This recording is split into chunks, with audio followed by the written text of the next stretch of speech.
Leviathan the Lost. But why now? After all this time. Why, what now? Oh, I'm not sure you'd believe me if I told you. After all we've been through. I doubt there's anything that could surprise me at this point. All right then. Rouse Joshua and meet me in the mess. We'll talk there.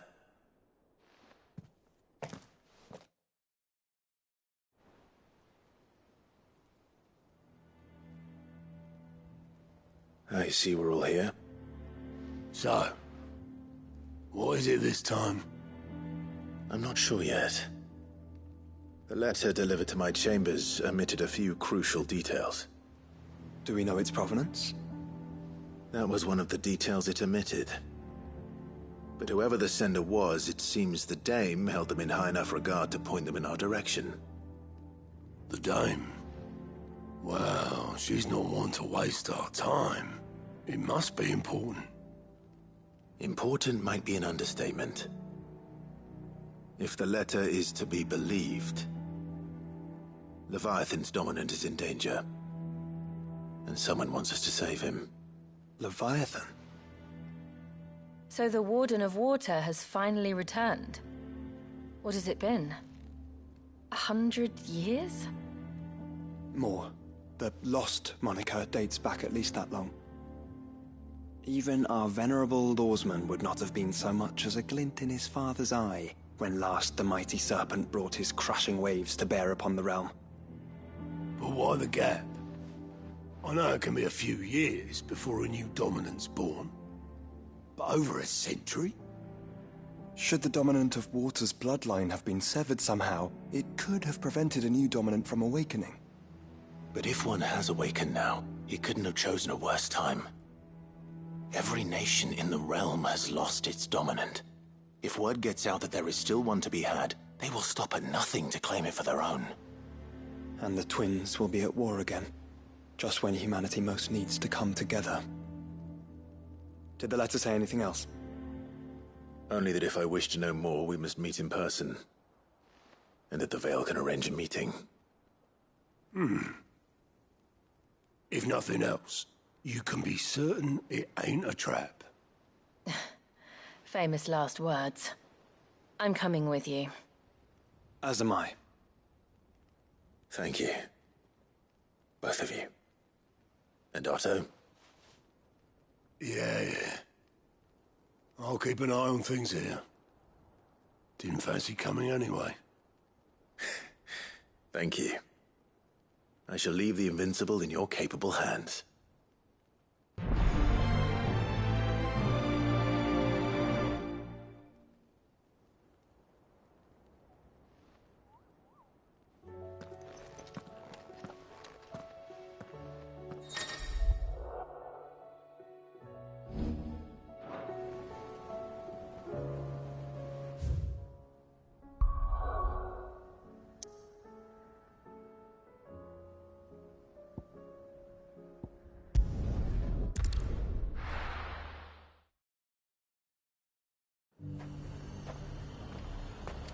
The garrison said they'd take another hunt. To the Veil it is, then.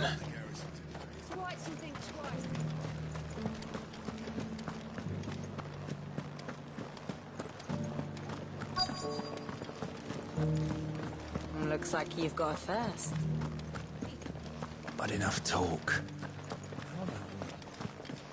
Fancy a peek behind the veil? I'm looking for a Layla. You found one. So, will your friends be joining in? Or just watching? We're not here for your services. We simply want to talk. What you do with your time is up to you. The price is still the same.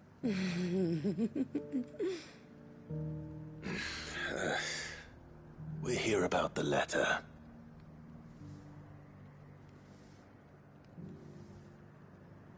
Oh, sorry. I suppose you'll be wanting to know who wrote it then. Among other things. Look, I'm just the messenger here. There's only so much I can tell you. Specifically? A location, north of town, on the shore of Isle of Feist Bay. There you'll find a tent, and the woman who can answer your questions. And that's all? Nothing else? Actually, one thing. There's more than flowers in the meadows these days. So keep that sword of yours to hand.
Does anyone else think it's strange that this woman should prefer to keep to the outskirts of town? What if she realizes the value of the information she's party to? And the danger it puts her in. I haven't seen any of those beastly blue-eyed things.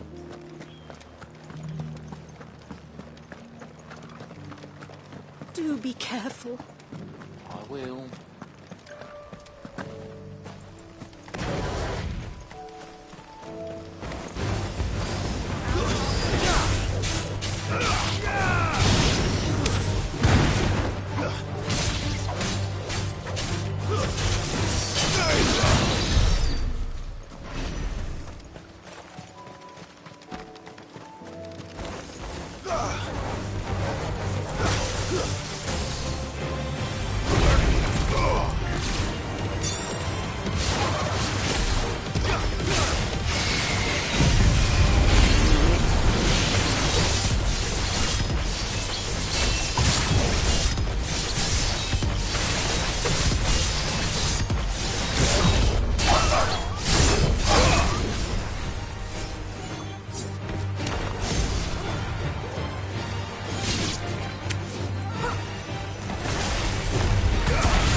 tent is where Layla said it would be. Yes, but who awaits us inside?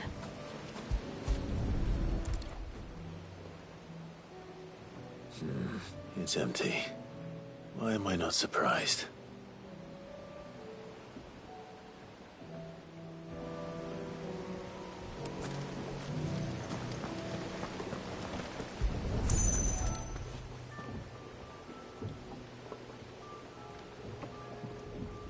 A boat. No prizes for guessing who that belongs to.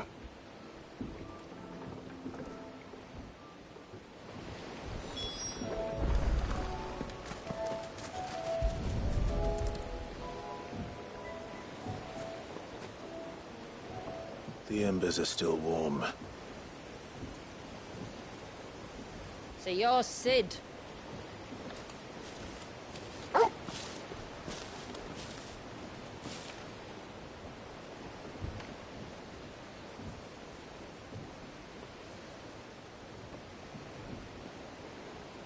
I suppose I must be. Which means you have me at a disadvantage. Apologies. I am Shula, tributary of Mysidia, final haven of the Motes of Water. The Motes of Water. The very tribe into which it was believed Leviathan's dominant was born. A people notable for their sapphire eyes and ivory hair. Yet that would be impossible, since the tribe famously... Vanished. Was exterminated. Despite the best efforts of both church and state, we are still very much alive. Though we've managed to keep that fact hidden from good Krieger's faithful for over a century. Along with Leviathan's dominant.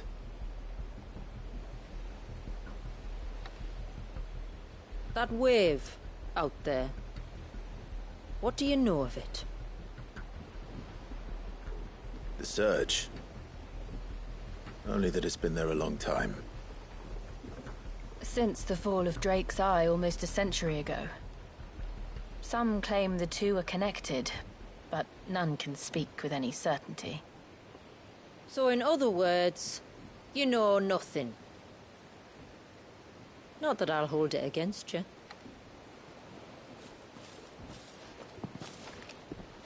The wave was raised by Leviathan in an act of rage.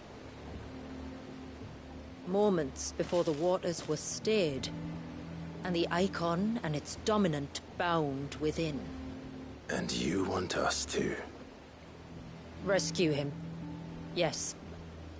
You see, a little bird told me about a certain outlaw with a singular knack for putting unruly dominants in their place. And ours is about as unruly as they get.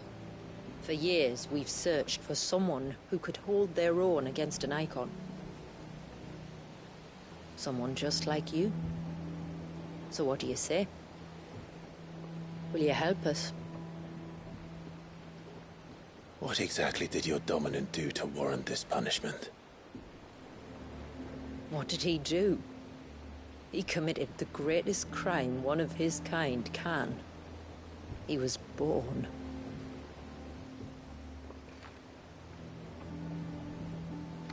But he deserves a better fate than the one my people forced upon him. He deserves to be free. As do we all. Very well. Far-fetched though your tale may seem, something tells me you speak in earnest. So we will do what we can for your dominant.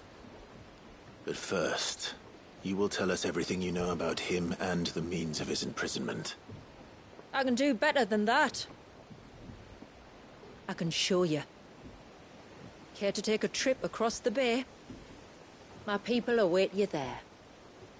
Lead the way.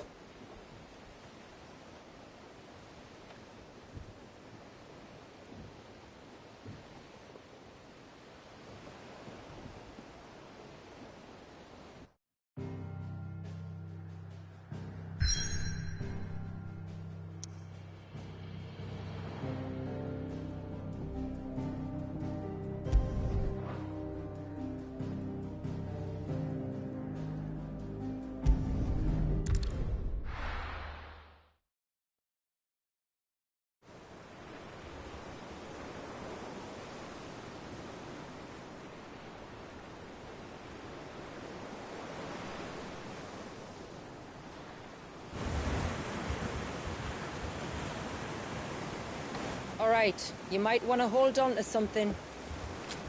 We're coming up on the wall, and passing through can take a bit of getting used to. I don't see any wall. Of course you don't. That's the point. It's a glamour woven by our ancestors to keep our village hidden from prying eyes. But don't take my word for it. Watch.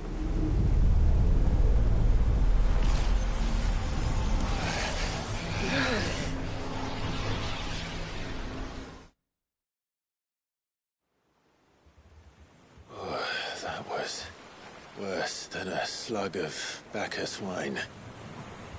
Clive, the sky. It's blue, but how is that possible? You do know what a glamour is, don't you? Ours just happens to work both ways, and a good thing too. I wouldn't fancy staring at those sickly clouds every day.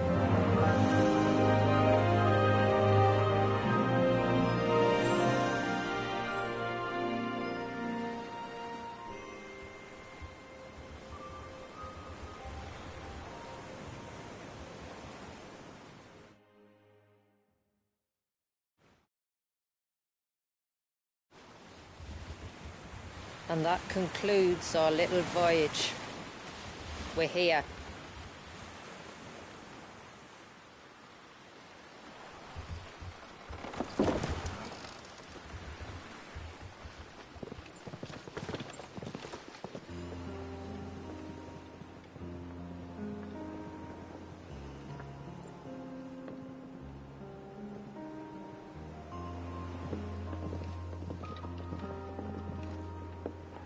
It's a long slog to the village, and a hard one. I hope you're up for a climb.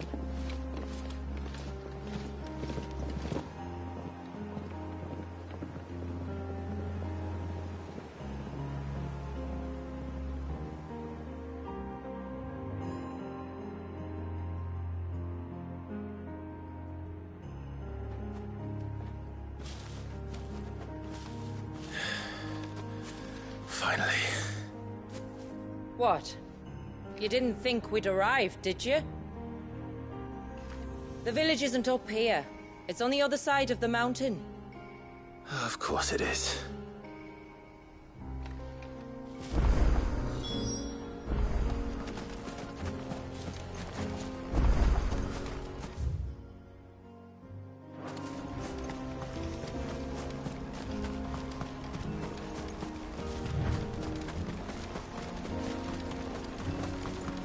Watch yourself, Sid.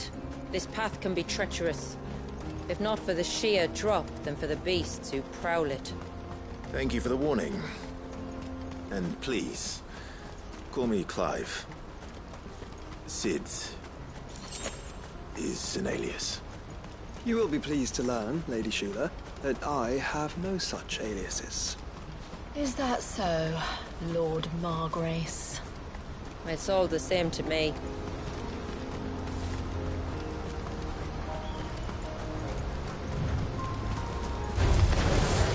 I was wondering when they'd pick up our scent. Stand back. We'll handle this. Oh, will you now? Shall I keep my axe and spells to myself, then?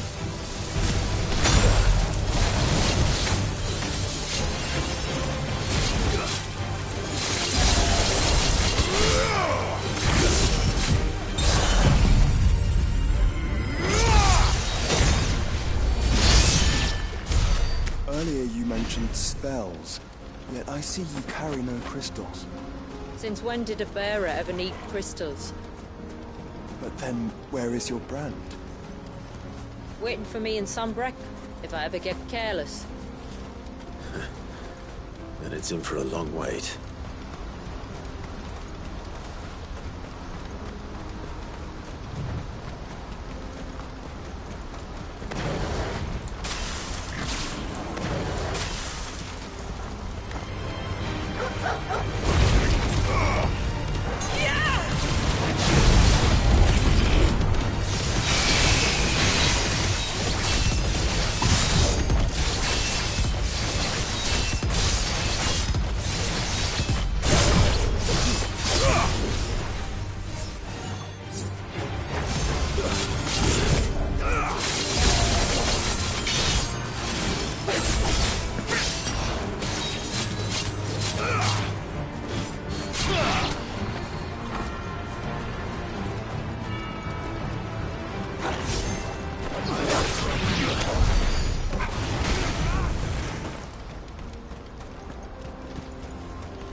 We're almost at the summit. From there, you'll have a better view of our home.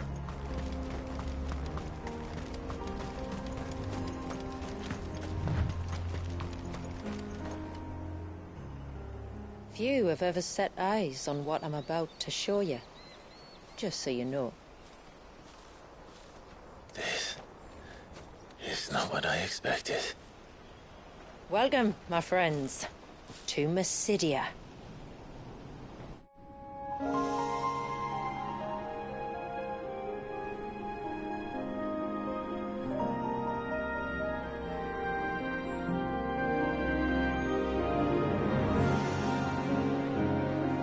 It's been a long time since I saw the North looking so... Alive. I'm sure you have plenty of questions, but it's been a long journey, and I expect we could all do with a rest.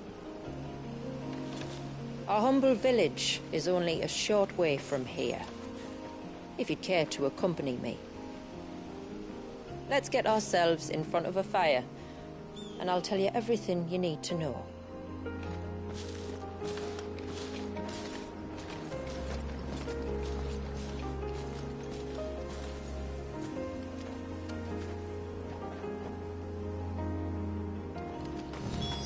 It's beautiful, Shula. And we aim to keep it that way.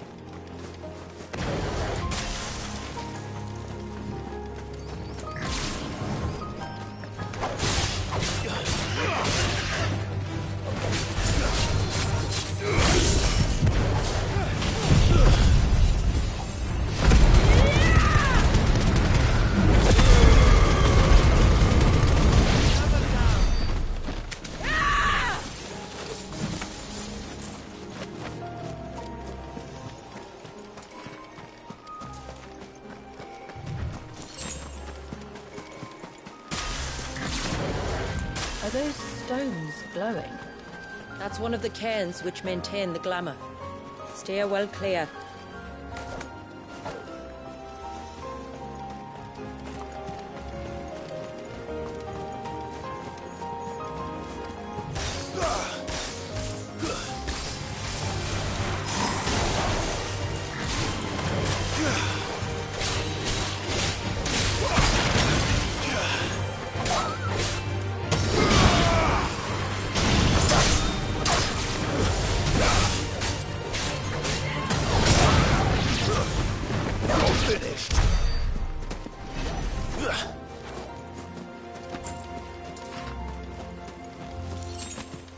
If the surge was an act of rage, One wonders what prompted it.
we not have spared ourselves the mountain crossing by landing further north?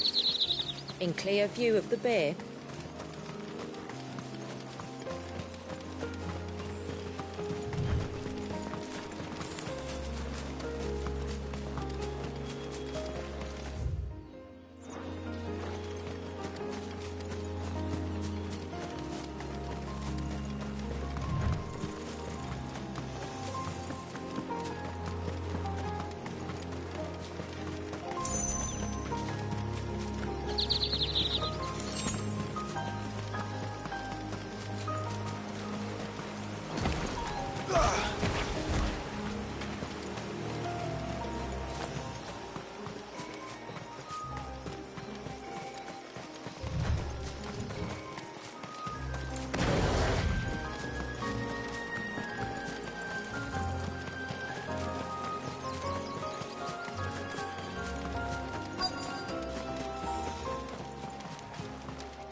On evening tides. Does morning's light return? Open the gates! The tributary is home!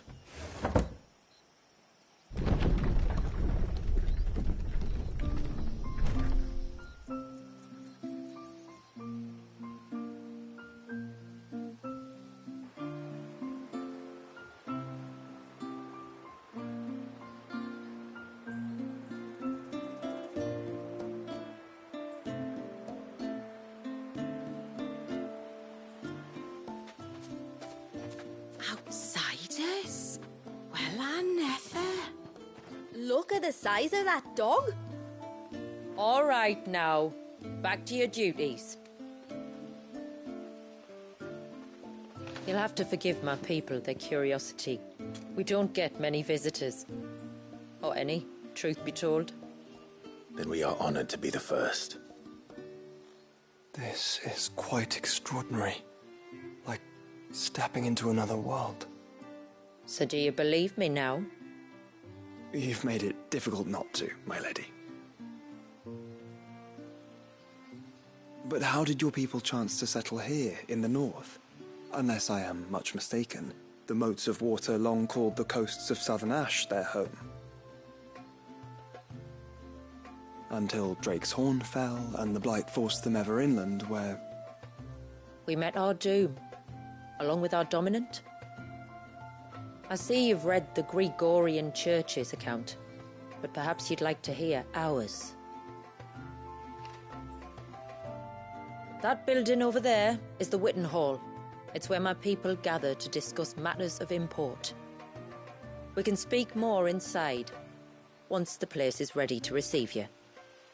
It shouldn't take long, but you're welcome to explore the village while I see to things. Thank you. We'll do just that.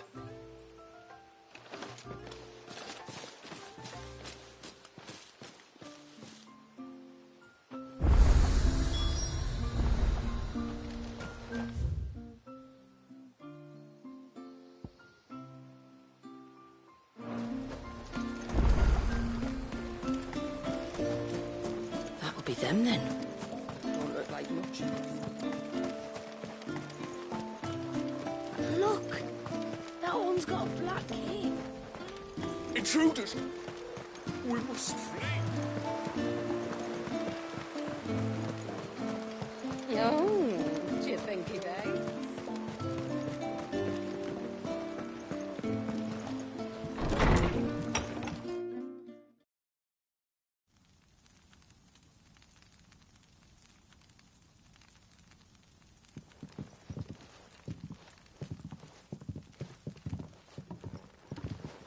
So what do you think of our little haven in the woods? It might not have all the comforts of a southern settlement, but at least it's ours. And there's a lot to be said for that. It can't have been easy keeping this place a secret. Not easy, no. We've dedicated our lives to maintaining the glamour that conceals us. Us and Walyas.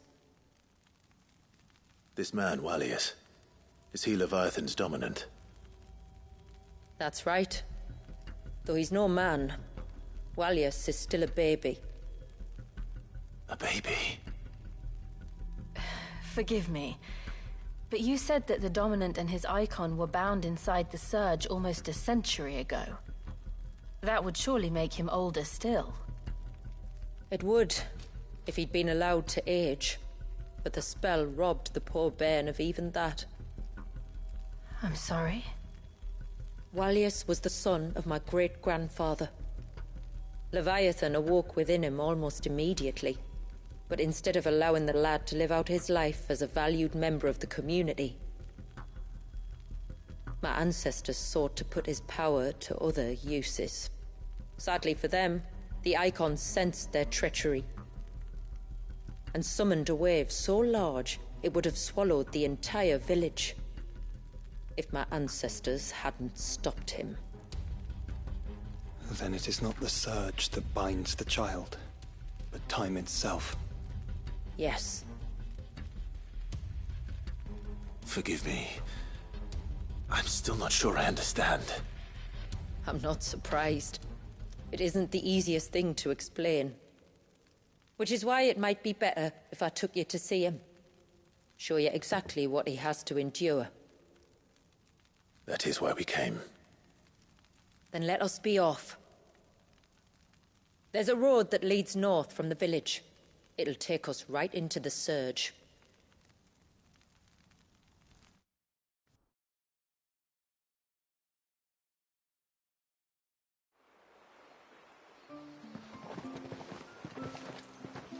Are you bound for the Wave, tributary? We are, Delina. Have you spread the word about our guests? I have. Everyone knows to treat them as family. You shouldn't have any trouble now, but just in case, I would have you accept this symbol of our people.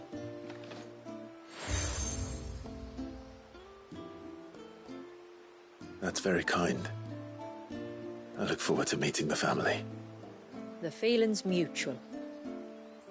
Should the tributary be indisposed, feel free to ask me any questions you might have regarding the village, and I'll do my best to answer. Thank you. We will. Then I bid you good tide.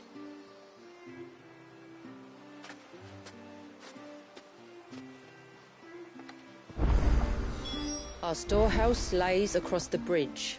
If you're short of supplies, you may find what you need there. Though we will have to ask you for recompense, poor as we are.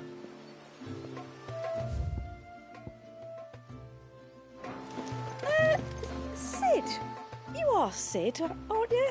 The man the tributary told us about? I wonder if you could help me. With what exactly? Oh, nothing too troublesome. Do you know my husband, Pavat? He's the village smith, among other things. Anyway, his name day's not far off, and I wanted to make a gift for him.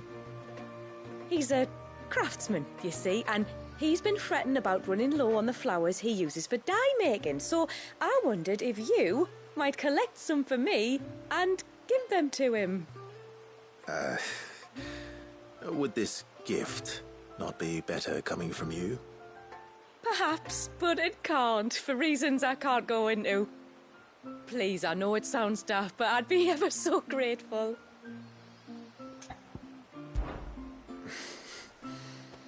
Fine. Which flowers does your husband need? The sweet little blue ones that grow around the fount. Elder's blessings, they're called. We use them to dye our fabrics so we always feel close to water like they are. You don't need to go to the trouble of picking them yourself, though. Just speak to the field hands and ask them to share their harvest with you. 2 basketfuls should be enough for my husband to be getting on with. 2 basketfuls it is.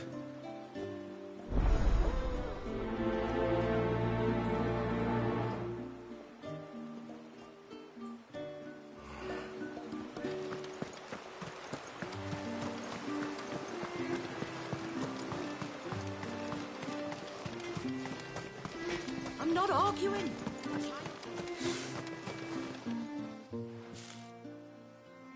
Oh, I'll have her hide when she gets back. Oh, sorry. I was leagues away. How can I help you? If you're after something from the storehouse, it's actually my wife you'll want to talk to. She will have to charge you for the goods, though. Not that we'd fleece you or anything. It's just, you know, needs must. I understand. Saying that, she might not be able to get anything down for you for a bit. Ah, right. She's got her hands full with the inventory, you see. It should have been my daughter's job, really, but the willful little Rills decided to make herself scarce. Ah, the heavens only know where that girl's got to. If you'd like me to keep an eye out for her. Oh, no. I couldn't ask that of an outsider. Could I? You wouldn't mind? Of course not. She won't have gone far, will she? I hope not. But I've scoured the entire village for her and come up empty-handed. Can't help thinking she might have gone on another one of her little adventures. Ah, a free spirit, is she? Aye, that she is. Can't get her to sit still, especially once she heard you lot were on your way. Outsiders! Should have seen her little eyes light up. Oh, if she wanted to watch you arrive, she'd have made for the low gate where you first came in. The guard there might have spotted her. Maybe you could ask him. Ruka, her name is. All right. I'll let you know if I find her. Try not to worry.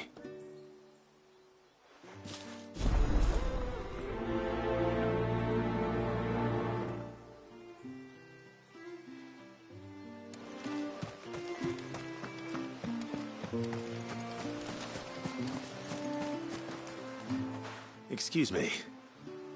I wonder, might you be able to spare a basket of Elder's blessings? Pavard's wife tasked me with collecting some for her husband, and suggested that I speak to you. Ah. Werda wants you to bless her better half with the fruits of our labour, does she? Go on then. Give the old fool something to squirm about. I'm sorry. Ah, don't worry about it. An old fool Pavard may be, but if you come bearing gifts, he's not fool enough to turn you away. I'm glad to hear it. Thank you.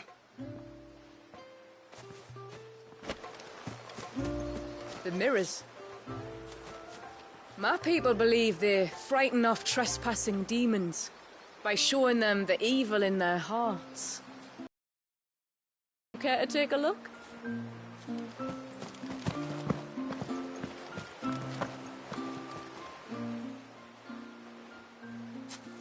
Ah, welcome to Haven, friend.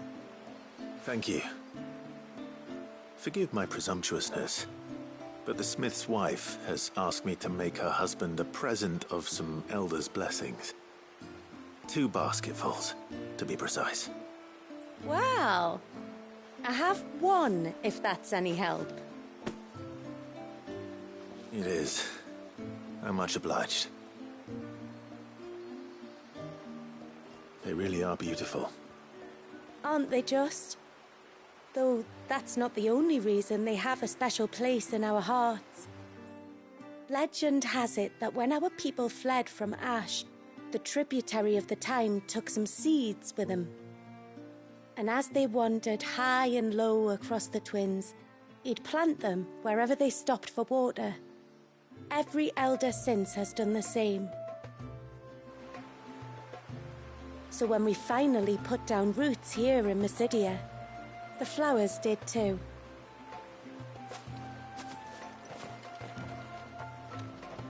Well, that's 2 basketfuls. Time to visit Pavard. Hear me, mine ancestors.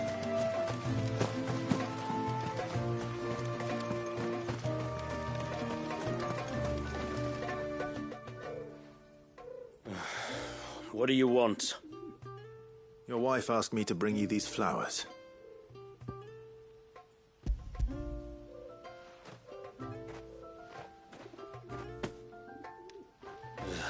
That woman. Come out. I know you're there. Who? Me?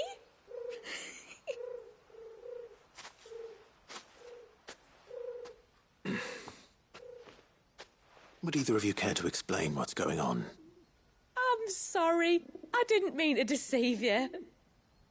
It's just, my husband can be a bit standoffish at times, and I thought this might be a good way for the two of you to get acquainted. What with you being a swordsman like, and him being the only smith in the village. It'd be a shame if you couldn't turn to him for help. The only reason he couldn't turn to me for help is because I had my hands full with all the orders you lot dumped on me. I'm pretty much done with them now, though.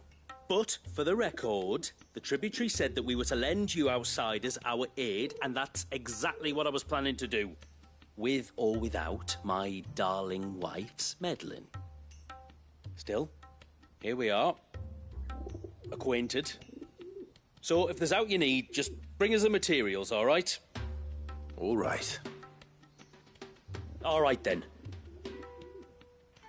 And tar for the flowers. I was running low. You use them for dyeing, I hear. Aye. Crush the petals and it makes a fine and lasting blue. We use it to stain the cloth for our tunics and pennons. Remind us where we come from, like. As modes of water. Children of the sea. That's right. The pattern, too, was left by our ancestors. The Ceaseless Rill, it's called. It symbolizes the river of our tribe, with the strength of Leviathan running through it. And no matter how that river has ebbed and flowed, changed its course, the flowers have always been with us, growing on our banks. I should get back to work. If you need something crafting, let me know. Oh, well. It was a pleasure to meet you. Wasn't it just?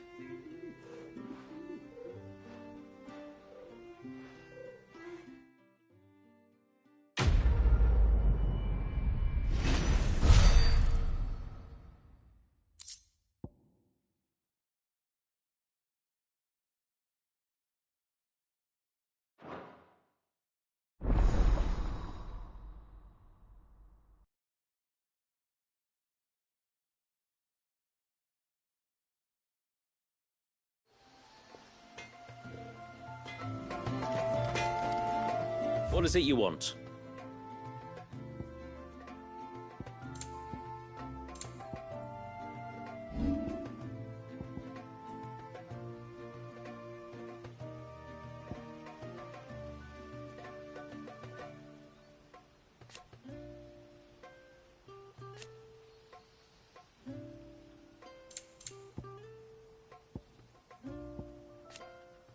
Till next time, then.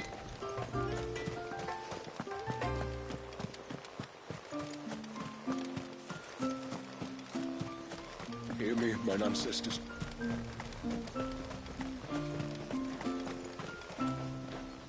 Excuse me. You haven't seen the storekeeper's daughter, have you? Little Ruka? I have, as it happens. She went out through the gate not long ago. Out of the village? Alone? Aye, she does it all the time. There's a path off to the left which leads down to the river. Nice little spot, that. It's safe as you like. The beasts of the mountain don't dare come so close to the village. That's where she'll be. Go and have a look if you don't believe me. I will.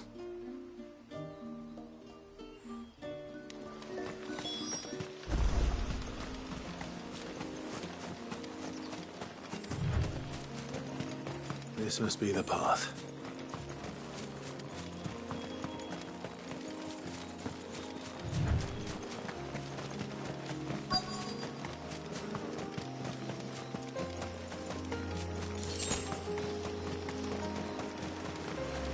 They're not here either. It's you! I've been looking everywhere for you. You must be Ruka. You know my name? Can you lot read minds? Your father asked me to keep an eye out for you. You left without telling him where you were going. He was worried. But I went to look for you. Well, now you found me. What do you say we head back to the village and let your father know you're safe? All right. And on the way home, you can tell me all about the world beyond the wall. I want to know everything. Everything might be a stretch.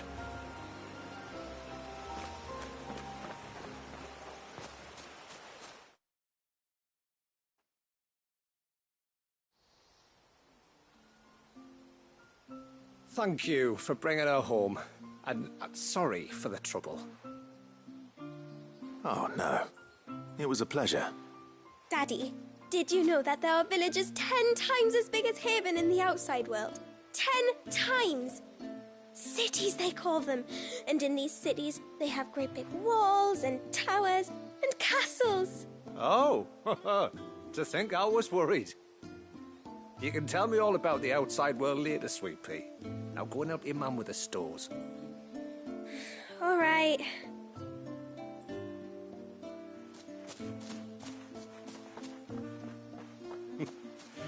Thanks for putting up with her questions. She, has a lot of them.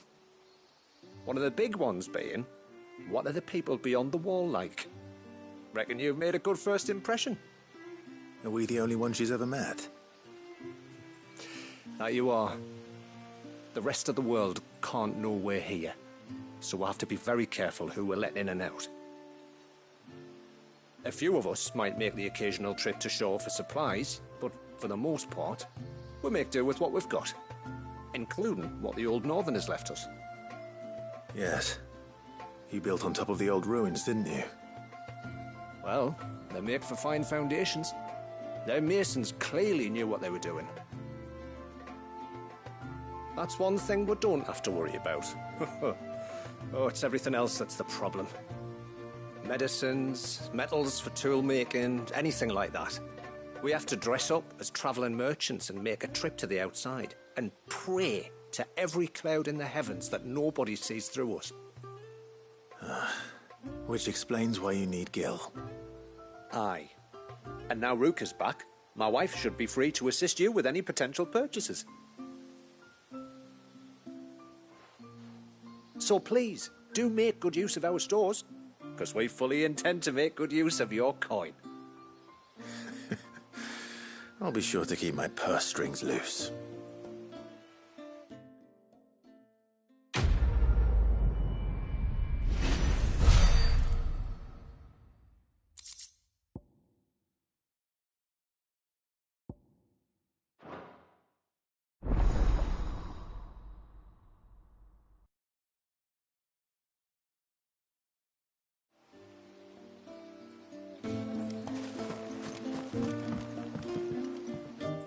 Thanks for bringing me daughter back. I don't grudge her looking for adventure, but she's got to pull her weight like the rest of us. Anyway, now we've got the inventory done, I can attend to my own tasks, like seeing to our visitors' needs. So, was the route you wanted? When you've decided what you want, just let me know.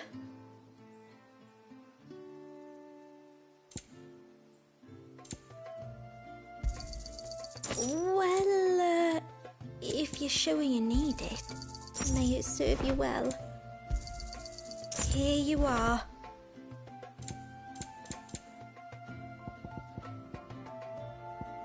I'll be here.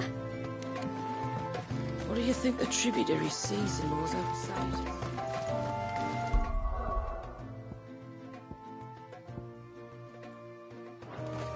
How long do you think this bridge has been standing?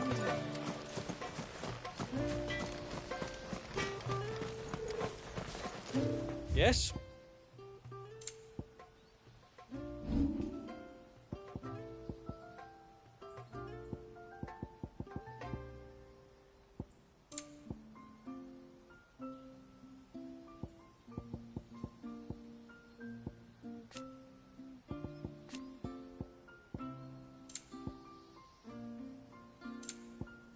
A good tide to you.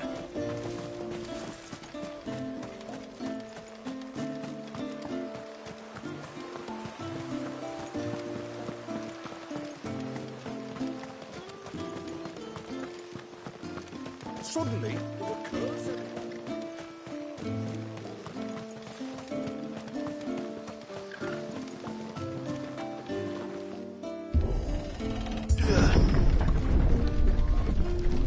There's a pair of ships just up ahead.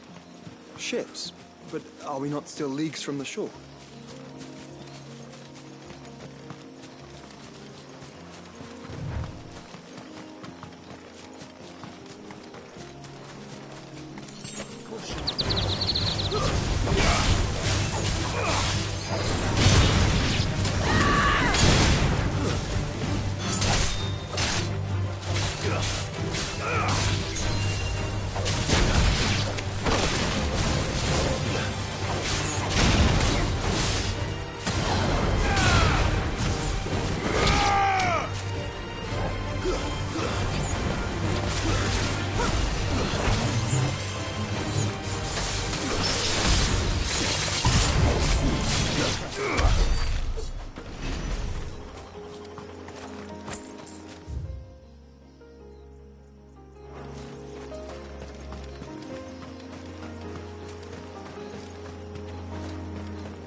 The quickest route to the surge is due east, past the second galley.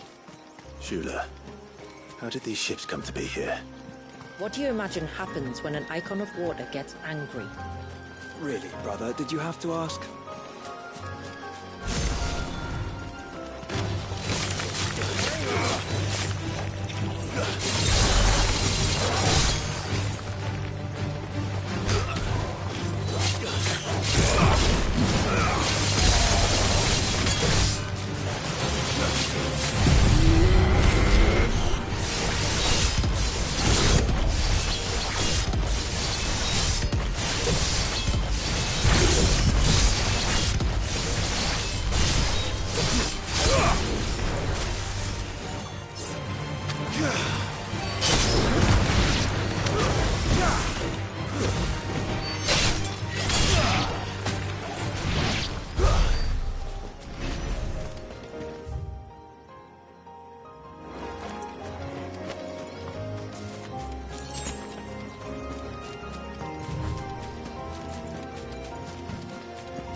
Tonberries.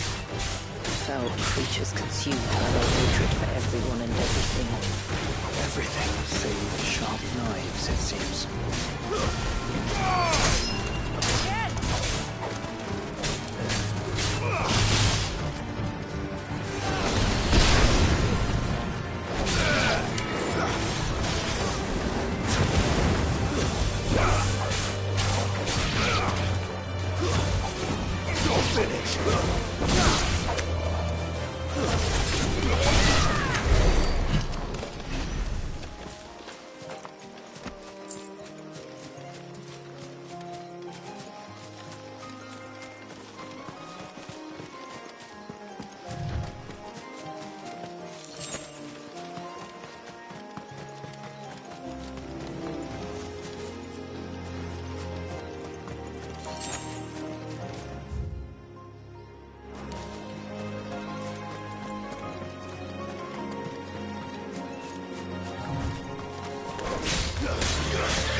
I can smell the sea. It's not far now.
How will we reach the surge? We'll follow the coastline north. There's a bridge that'll take us across to the cape.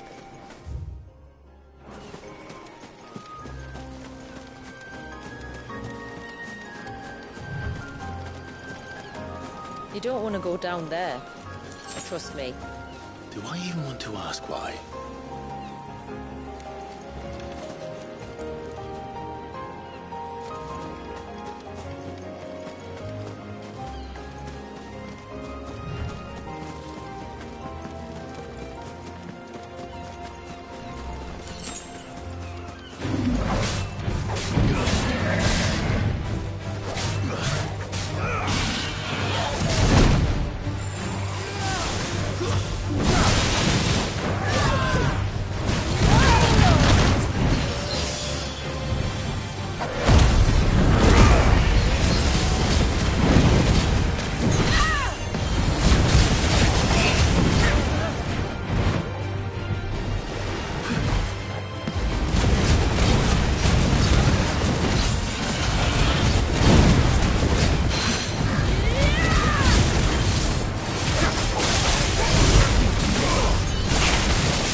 Might I inquire about the Ray of Light?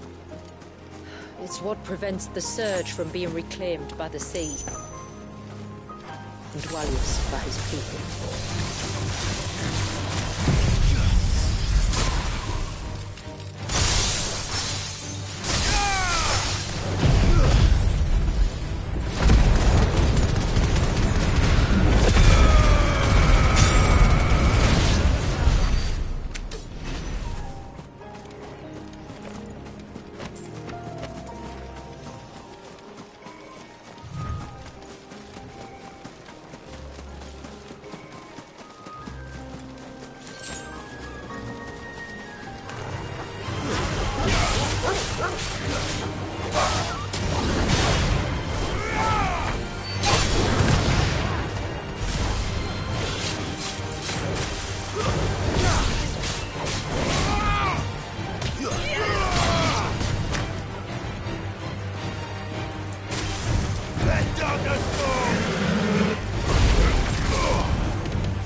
You said before that the child is bound within the surge.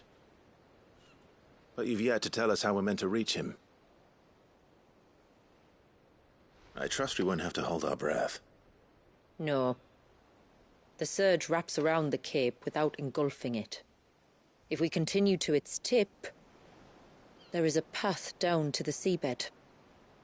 And the wave's origin. All right. It won't be the first dominant we've met at the bottom of the ocean.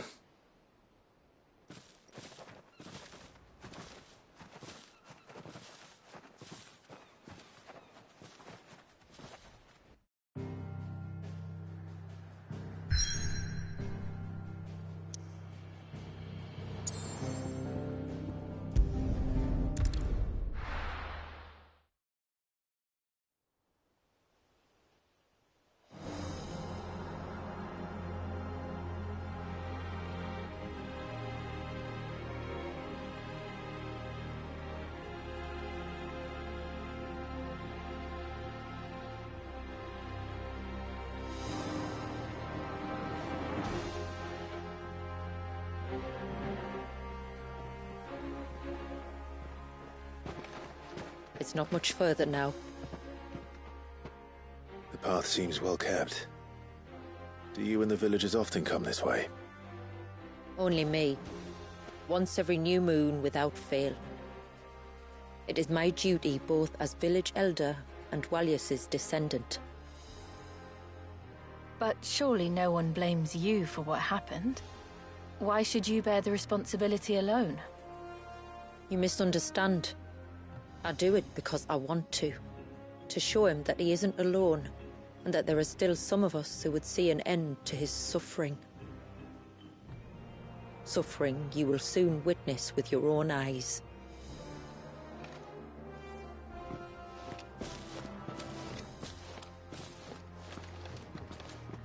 The forest grows quickly here.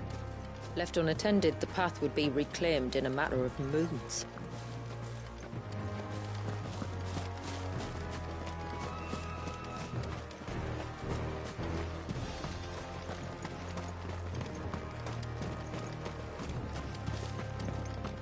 Does the light point the way to the child? It does indeed.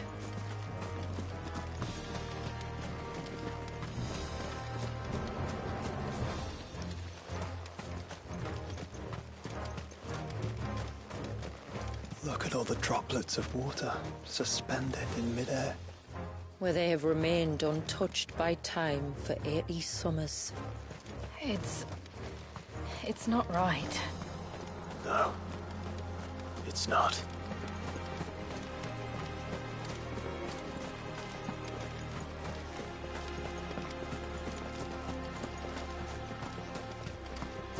There.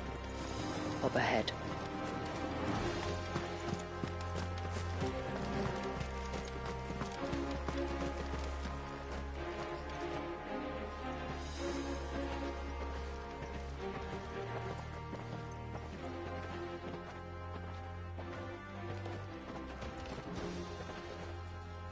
Down in the center. Follow me.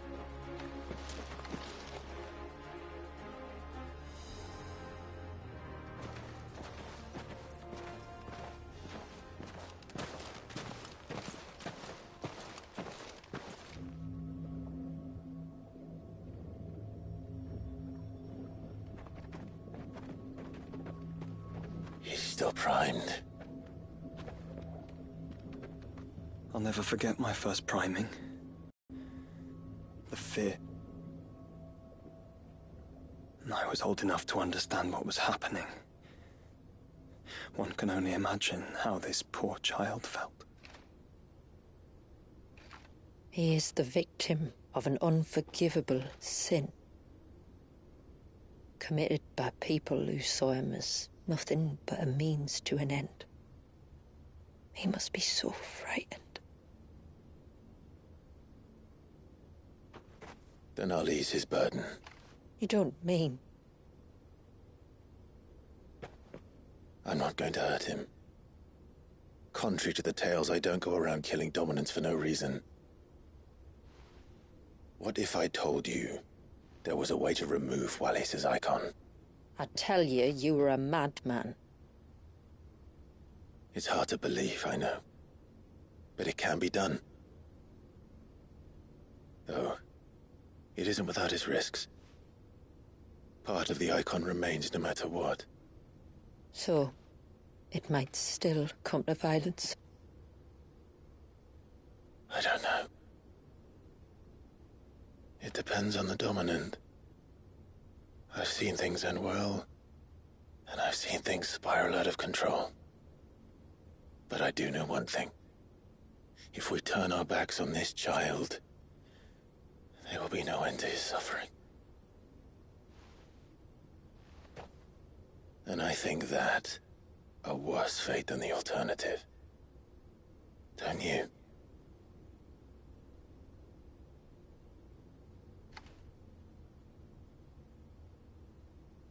Very well.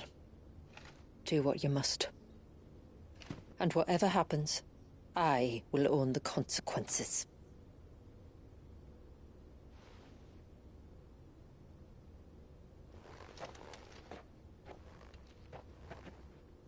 Don't be afraid, little one. Let me bear the weight.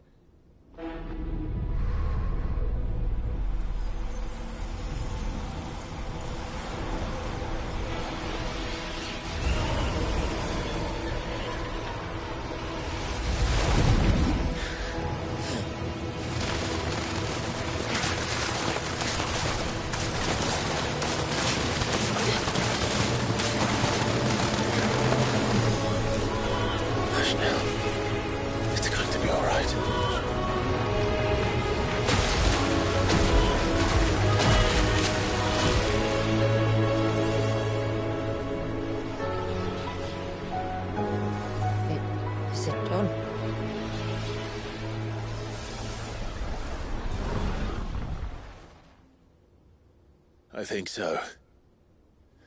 I can feel the icon inside me. But something's wrong.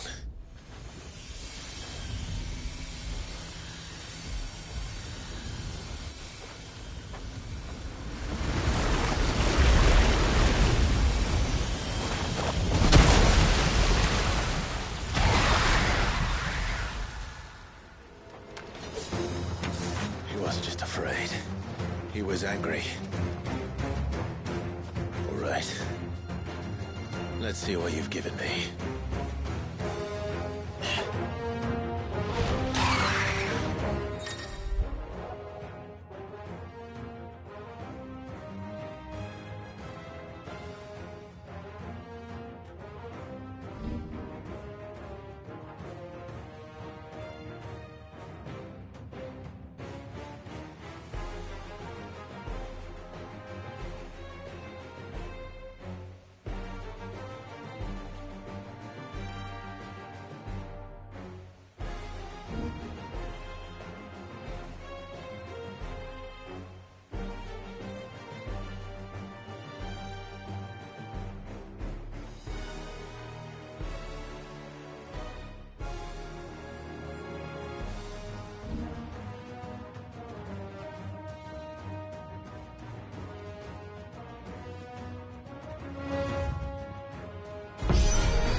Leviathan!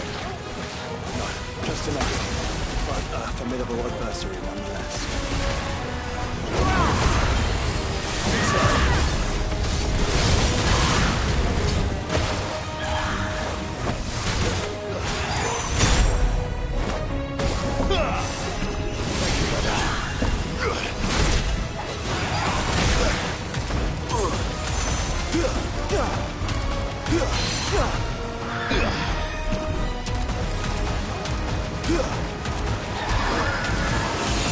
Oh, look. It has friends.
Is everyone all right? He seems calmer now. You said Walius was frozen in time. But he knew we were here. How? I don't know. He's never reacted to anything or anyone. Until now. The child has been bound for nigh on a century. If he has been conscious from the first, we must remove the seal at once. It's not that simple. I wish it were, but... there's more to this tale. It would be better if I explained back at the village. I see. Then let's return before it gets dark.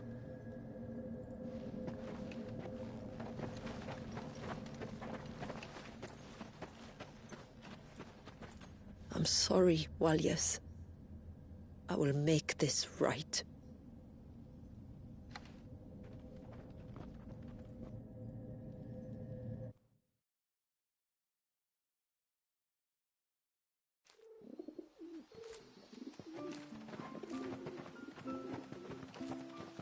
So, part of Leviathan is inside you now, is it? Does it hurt? No. Not anymore, anyway. Good. Because I still have need of your strength. If you want to know the rest, we should head to the Witten Hall. Of course.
To understand the spell which binds Walius, you must first know who we are, and what drove my forebears to commit such an atrocity.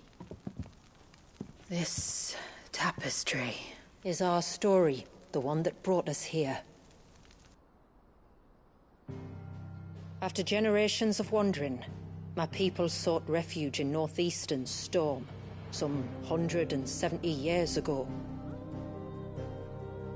But in exchange for our safety, the Gregorian Church demanded we renounce our faith, and branded us heretics when we could not. To be exterminated, as a lesson to others. And so was it chronicled in the imperial histories, for anything less would have made the Church seem weak. Yet a handful survived. The few who did fled north and west, and in doing so discovered two things that would forever shape our fates. The first was an old legend, revealing how to make your very own Mother Crystal. I've heard that one before. Yes, yet it gave them new hope, however false. Our ancestors convinced themselves that they could recreate the divine if they could only find a strong enough heart. A living being capable of channeling torrents of ether. And the heavens provided. A dominant. Well, yes. They'd stumbled across a nostrum in an ancient ruin, which they believed could provoke a sudden outpouring of a creature's ether. They meant to enrage his icon. Leviathan would have destroyed everything, had our people not made their second important discovery. A means to stop time itself. Where did they find that? The Northerners had no such magics, or they would have used them. When our ancestors first arrived, the land was uninhabited, save for an old witch who lived on the highest peak.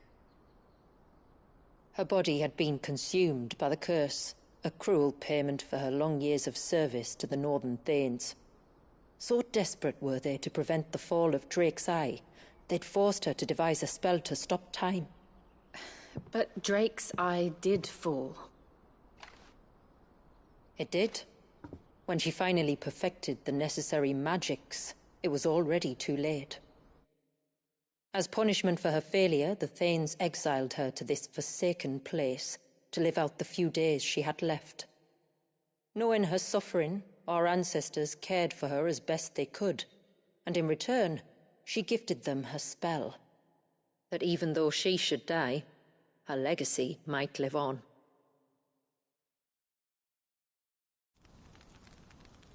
So armed with both the knowledge of the ancients and the secrets of time, our ancestors settled upon an ambitious plan.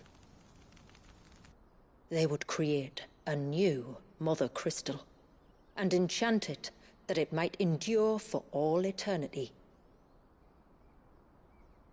Thus would our people's wandering, our suffering, finally end, and prosperity visit us once more. And all it would require was the sacrifice of a single child. A small price to pay, or so they believed. Another victim of man's blind reliance on the Mother Crystals. So we know the seal's source. How do we break it and restore the flow of time? Do you recall the dome of light on top of the cliffs to the west? Inside lie the ruins of an old temple. It was there that the witch built the Vare, a conduit of sorts that channels her remaining ether into the Surge. But it's been a long time since anyone set foot in the place. And now, there are others who claim it as their own. Then we shall go prepared for a fight. That said, it may be best if one of us stays behind. You think the village could be in danger? We saw the ether flow from Wallius in all directions, but only encountered a single familiar. There will be more. And should even one make its way here, I doubt the walls could hold it back for long. Then I shall stay. The Phoenix will see your people safe, tributary. You have my thanks. Very well. We should depart at once. I fear time may no longer be a luxury we can afford.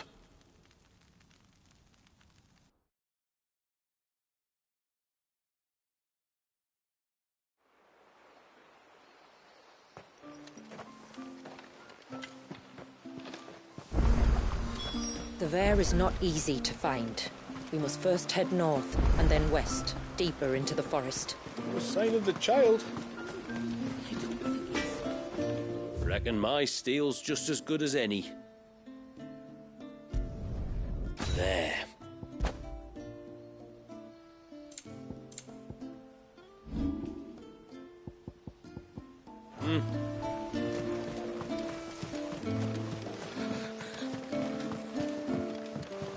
When you've decided what you want, just let me know. Well, if you're sure you need it. Just try to breathe. That's it. Is everything all right? Ah, you're the outsider. I'm Fannet, healer by trade. And this is Talor, one of my patients. He took ill not long after you arrived. Nothing too serious, I hope. I hope so too, but... But? This affliction, it's like nothing I've ever seen before. He complains of feeling chilled to the bone, but there's no fever to go with it. And my most powerful antalgic hasn't done a thing to ease the pain in his chest. I'm starting to wonder if his condition might require a different kind of treatment altogether. Shula said that you were here to help us. You couldn't help me, could you? I'd be happy to. If I can. You can, don't worry. All I need you to do is speak to Talor's son, Pavat, over at the forge, and ask if he knows what his father was up to before he came down sick. Something must have caused this, and I want to find out what. The trouble is, Talor's too weak to speak, and I can't leave his side for long. So while you talk to Pavat, I'll pay his wife word a quick visit, just in case she knows anything. All right.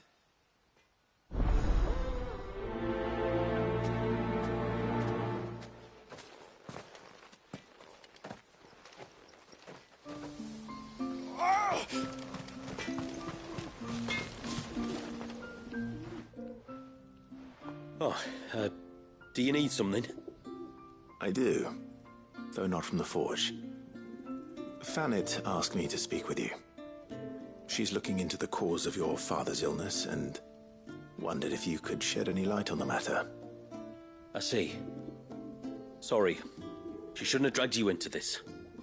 It's no trouble, really. Tell me, did your father do anything out of the ordinary before he fell ill? Not that I know of. But then I hardly see him. He's always out and about, like. Well, at least he was.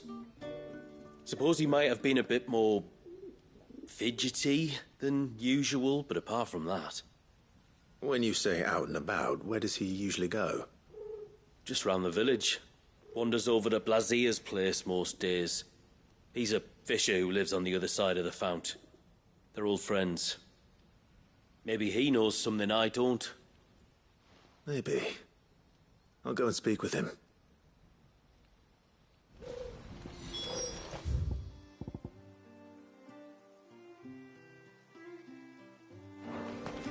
No sign of the child.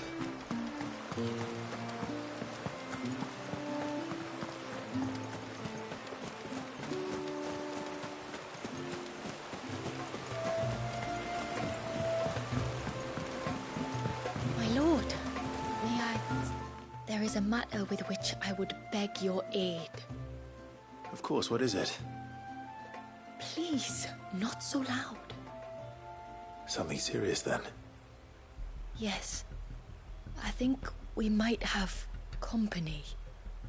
I was passing by the low gate when I saw a figure moving among the trees up on the cloak. At first, I thought it must have been you or your brother, so I didn't say anything, but the more I think about it, the more certain I am that the figure looked familiar. And you're sure it wasn't one of the other villagers? Positive. I think it was someone from outside the wall who has found his way inside. Of course, it could just be my imagination playing tricks on me. I only caught a fleeting glimpse, and it might have been you or your brother. But if it is who I think it is, we cannot allow him to leave now that he knows we're here. Would you go and see? He won't try to hurt you, believe me. Given what lurks in the forest, the only one likely to get hurt is him. Very well. Whether the man you saw is who you believe him to be or not, we need to know. It may yet be someone else entirely.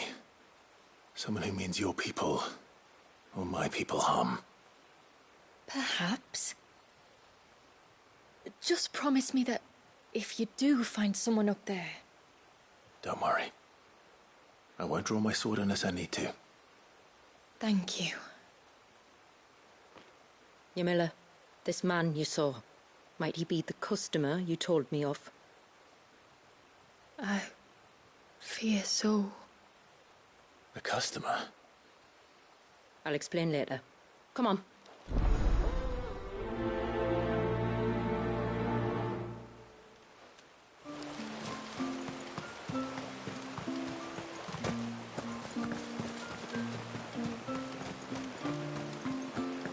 If we pick too many of the flowers, there won't be enough.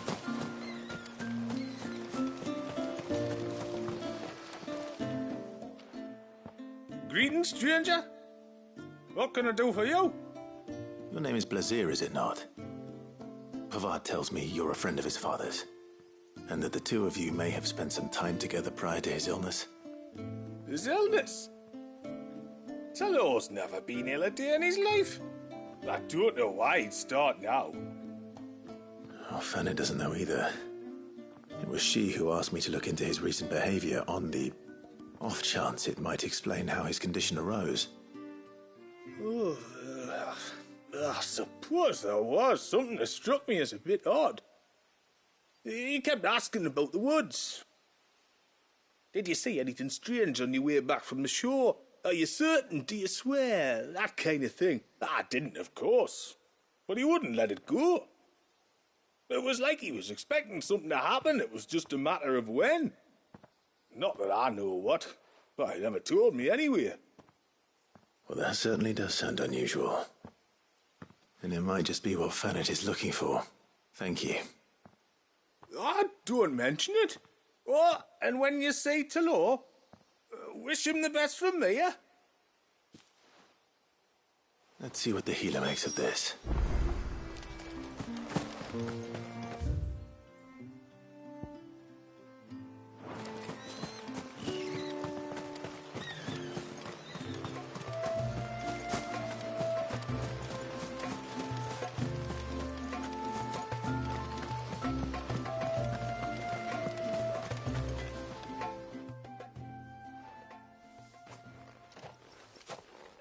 I spoke with Werder, but she couldn't tell me anything.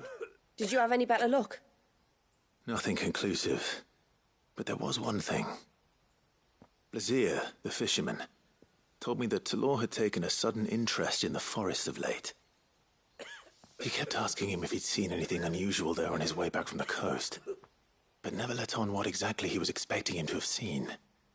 The forest between here and the coast? Surely not. But then...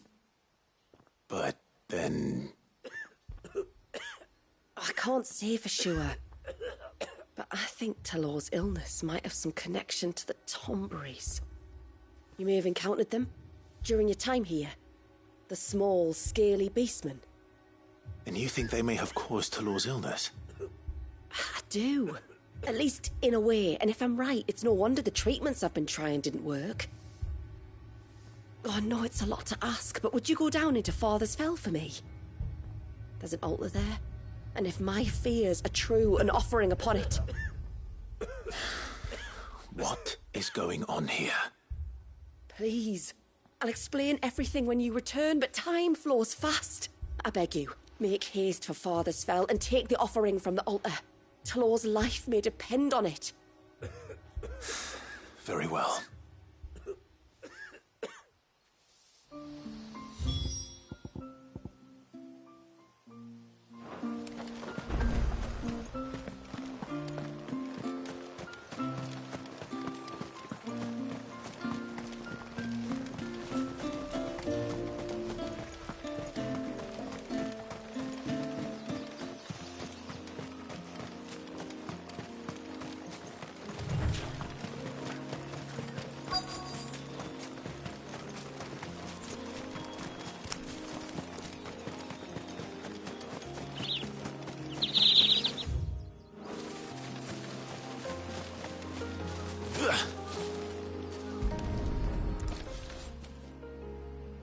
A bottle.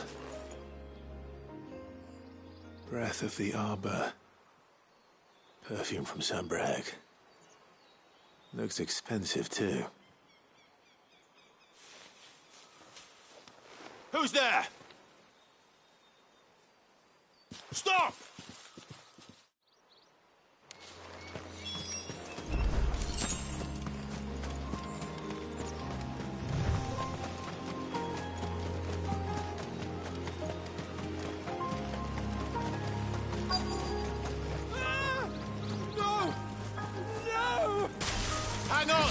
I'm coming!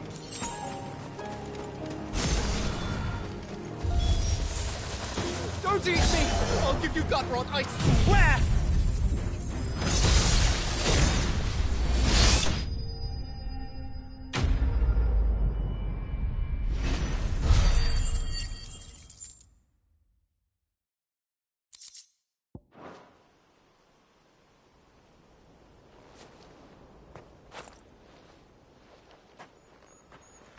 Are you all right?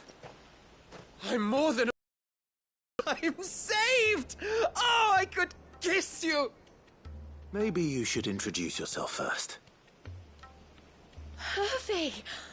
I knew it was you! What are you doing here? I came to see you. Oh, my little canary, it's been so long. Thank you for saving him and sparing him. Who is he? Hervey, one of many clients from my employment beyond the wall. One of many clients? We spoke every night of our plans together. Whispered songs of love into each other's ears. And then you upped and vanished without so much as a word. I left you a note, didn't I? I told you I was sorry, but that we could never be together. That I could never abandon my family. And I told you not to look for me. How did you even find this place, anyway? The flame of your love was as a beacon in the night that guided me to you. Hervey.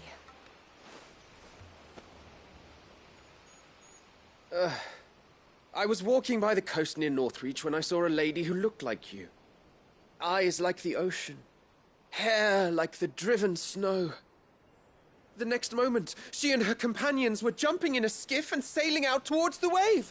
So I, borrowed the nearest boat and started rowing. It must have been Shula bringing us here. So what? You rowed, found a nose how many leagues across the bay, simply because you saw a woman with white hair. And as I did, the skies changed from a dull and hopeless grey to a bright and benevolent blue. That was when I knew for certain that my little canary was close. Oh, why did you come? You should have forgotten me, as I tried to forget you. I cannot leave my people, Hervey. And now that you know about this place, neither can you.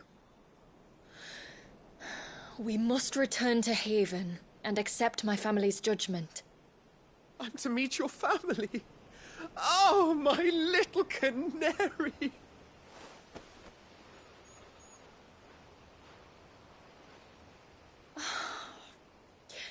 Please, come and see me later. You did as I asked, and you must be rewarded for it. But first, follow me, Hervey. To the end of the world and beyond.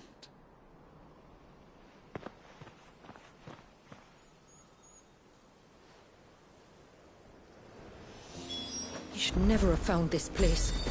How could I be so careless? Don't blame yourself. I doubt anything could have kept that man away.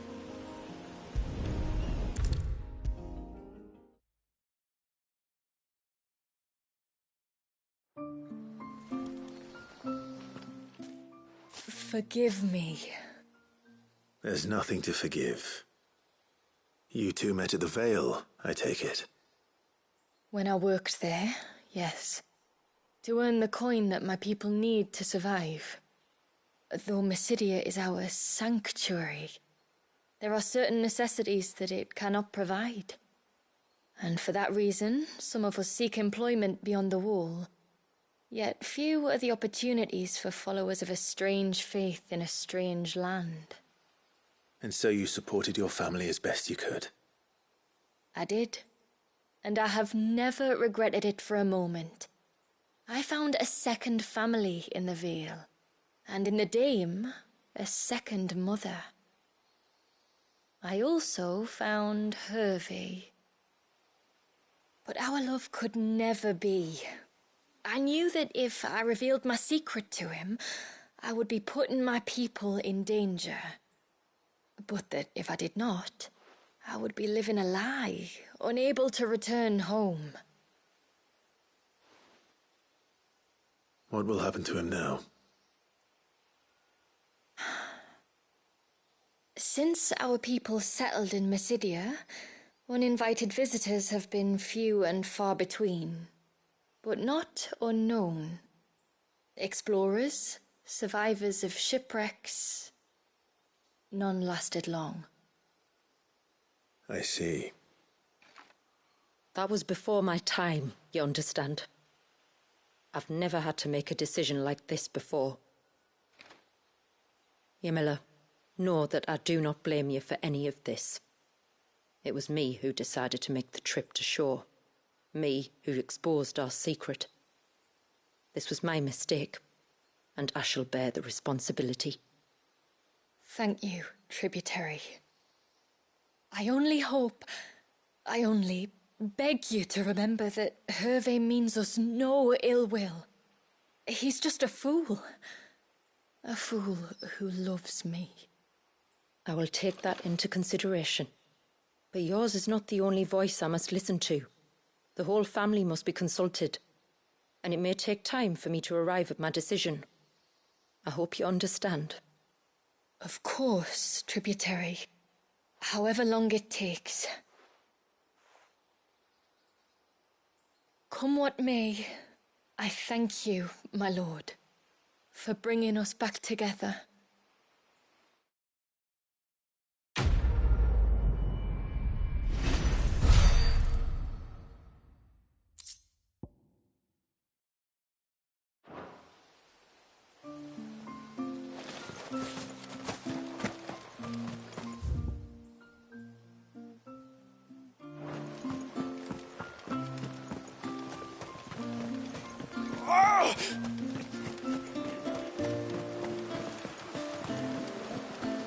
Bastard things. Oh, I never should have let him go alone. Ty, take me, what am I gonna do? You've got to help me. Shula said you were a force to be reckoned with. Are you? Why do you ask? Eh? Oh, sorry. I should explain. My name's Kitav. I'm worried about a friend of mine. He went into the forest and he hasn't come back. Would you help me find him? I can try. Tell me what I need to know.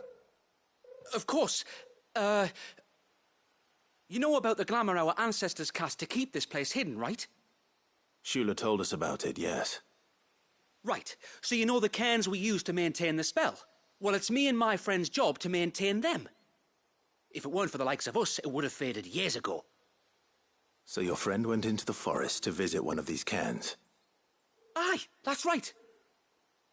He said he was going down to Father's Fell. There are 2 cairns out that way, one by the banks of the Swift Run, and another near the Winged Wains, the, ships in the forest.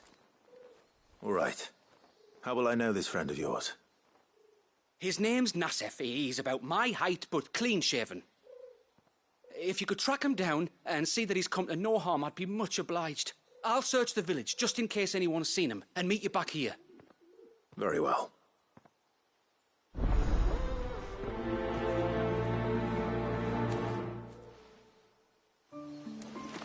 One cairn by the ships, another by the river. Better get moving. Hail, stranger. Are you a rider by any chance? I am. What gave me away? Oh, I can smell it on you. The scent of the stables. And not just any stables. Something tells me you've never been one to ride half-starved birds with chine-gall and wet beak. If I had a guess, I'd say your bird eats only the finest greens and has her feathers groomed twice a day with a curl hairbrush. Nothing but the best for my ambrosia. Ambrosia, eh? pretty name. What's she like? Well, she's tall and strong. And her feathers are as white as snow. You're joking. You've got a white chocobo. I have, yes. I suppose they are rather rare. This I've got to see. Can you bring her here? I would if I could, but I doubt Shula's skiff could hold her. Me dad's got a boat. And he's ferried chocobos before. You could get him to bring her. It'd be perfect timing and all. He's preparing for a trip beyond the wall as we speak. I'm sure he'd help you if you asked. He would. Well, I don't suppose it would hurt to have Ambrosia around. All right then. Where could I find your father? He'll be in the storehouse on the other side of the brook. Tell him Manda sent you.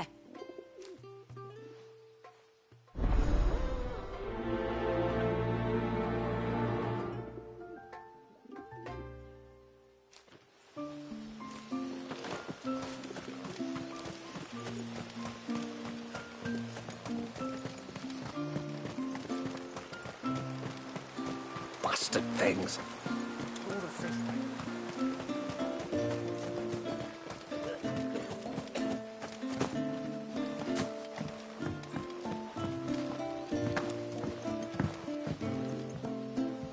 You one of the outsiders, then? I am. Shula invited me. Are you Manda's father? I am. Got you running errands for her already, has she? She's asked to see my chocobo, but I'd need your help and your boat to bring her here. Or you could just say no. Honestly, that girl and her birds, she'll be growing feathers soon enough. Well, truth be told, I didn't take the idea seriously at first. But thinking about it, it would make it easier to get around if I had Ambrosia here. Can you help? Well, if you're sure that's what you want. The tributary says we're to treat you lot as we would each other. So, if you need me to ferry your bird over, then that's what I'll do. Still, they don't take the water easily. I'll need you to bring us a mimic gourd or two to keep her calm on the journey over. And where would I find one of those? Oh, don't ask me. It's been years since I last brought a chocobo across the bay, and I'm told the world's changed a fair bit since then. Where do you usually get your stable supplies from?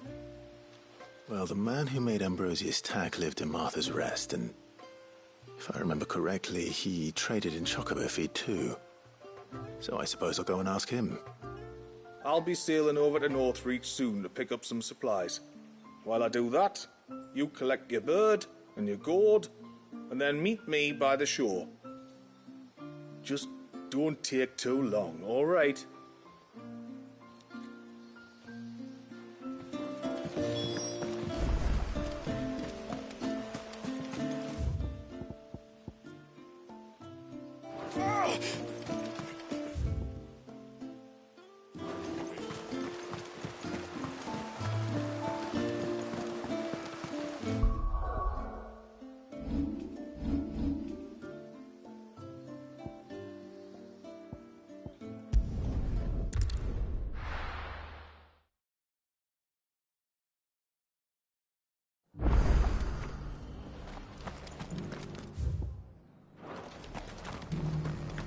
We've got a few rooms going spare now. You want a bed for the night?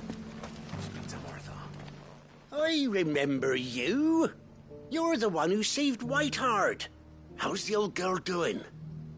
She's very well. Thank you.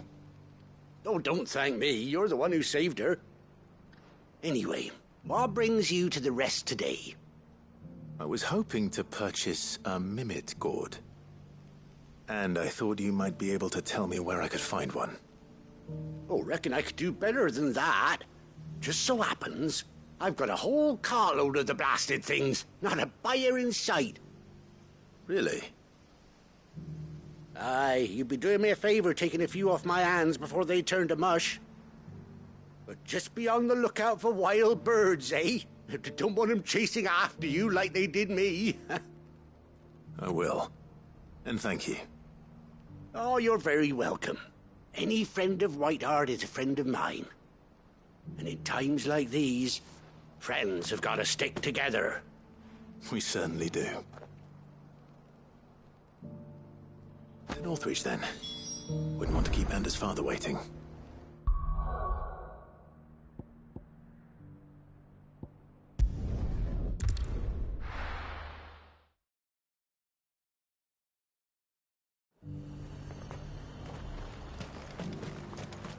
And how might I help the garrison today?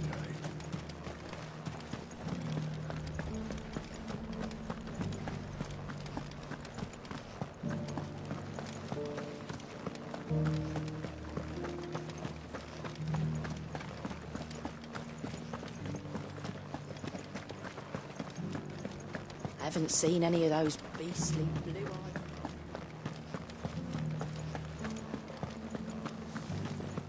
Do be careful. I will.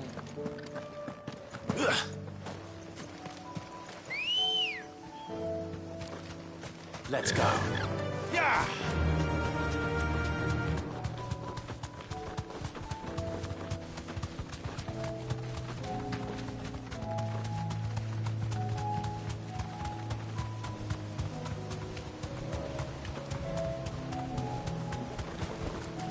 Straight home now.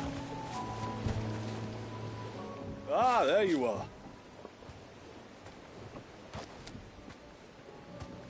And this must be Ambrosia, was it?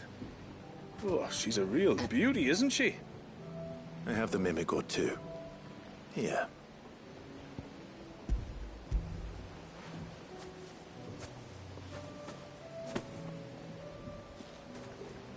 Thank you kindly. Soon as she's gobbled this up, we'll set sail. We're going to take a little trip across the bay now, Ambrosia. Don't worry. You'll be all right.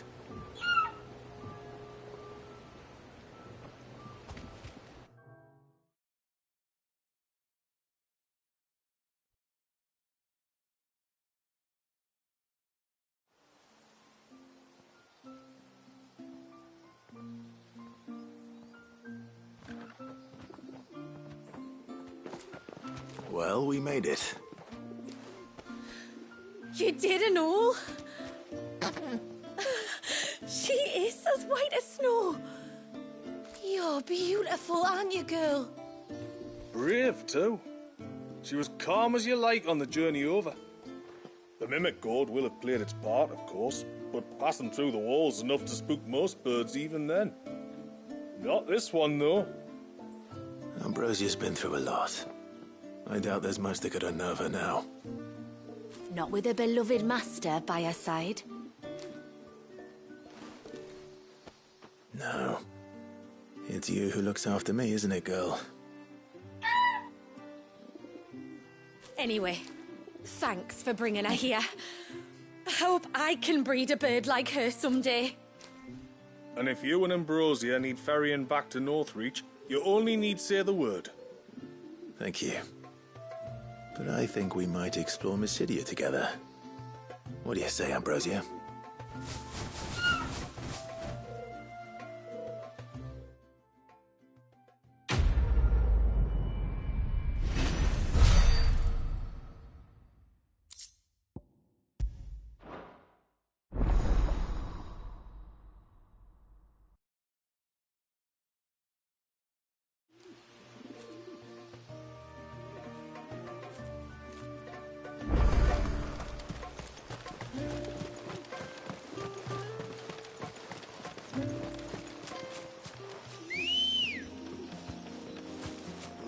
Come on. Run like the wind. Before, we turned east at the shipwrecks to reach the coast. Now we must head in the opposite direction. Left it is, then.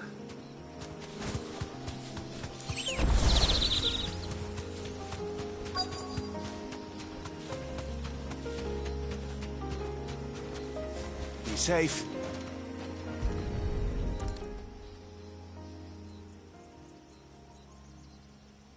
Well, here's the cairn.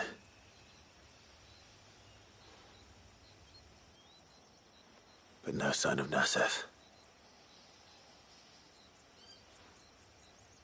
To the riverbank, then.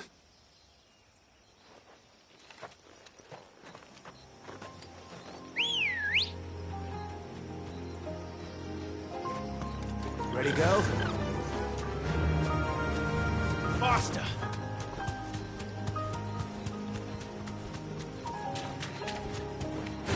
There's a large gate up ahead, and beyond it, the cluster.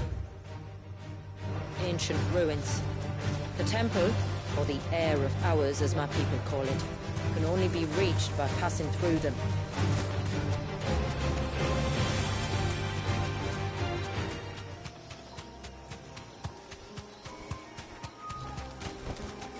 No need to ride from here. If there's one thing I know about beastmen, is that they love to hide in the dark.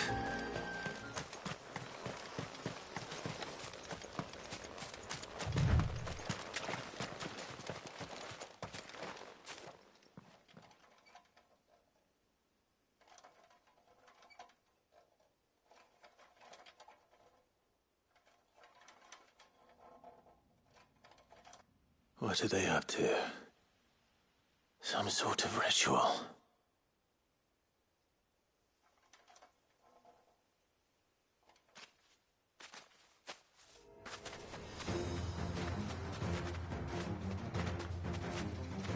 Sorry to disturb you.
Let's see what's on this altar, then.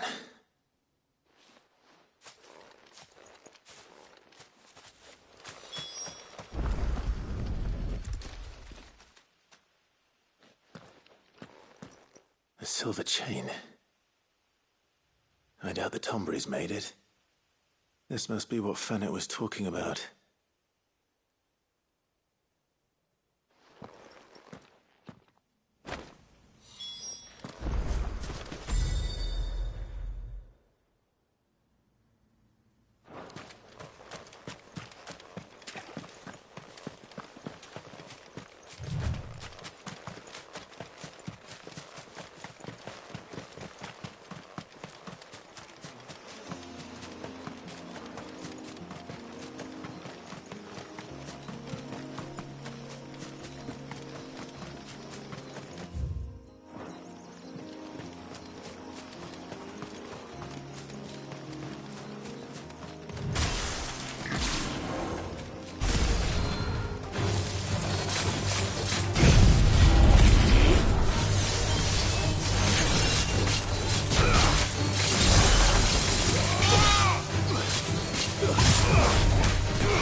we here?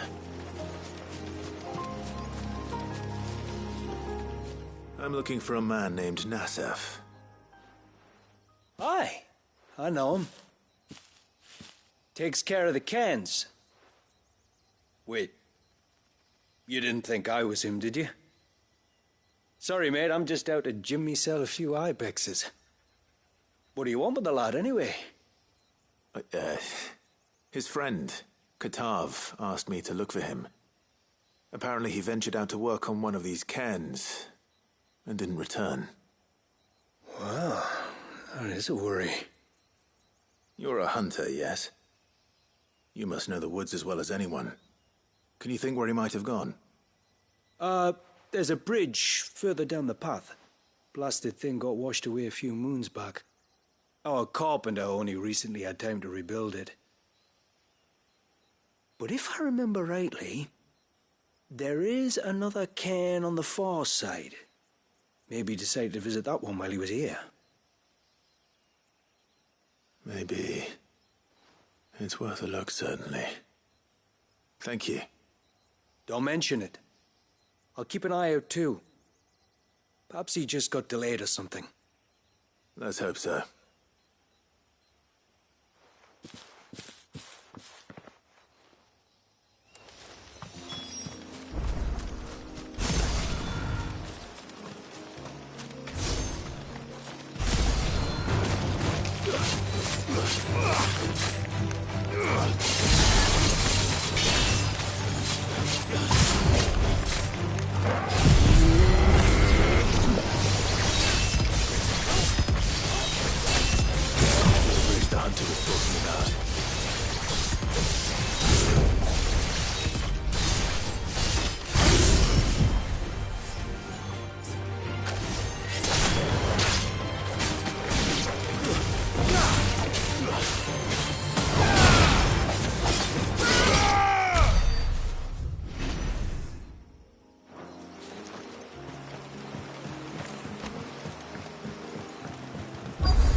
Hold on!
Oh, thank you.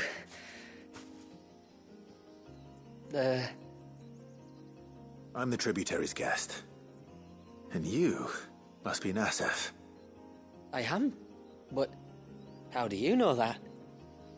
Your friend Katav asked me to look for you when you didn't return. Ah, I'm sorry. I was so focused on attuning the cairn, I didn't see those creatures coming till it was too late. How exactly do they work? Oh, there are crystals inside. They're what keeps the glamour going. Should the ether cease to flow through too many of them, our shroud would quickly unravel. It's my job to make sure that doesn't happen.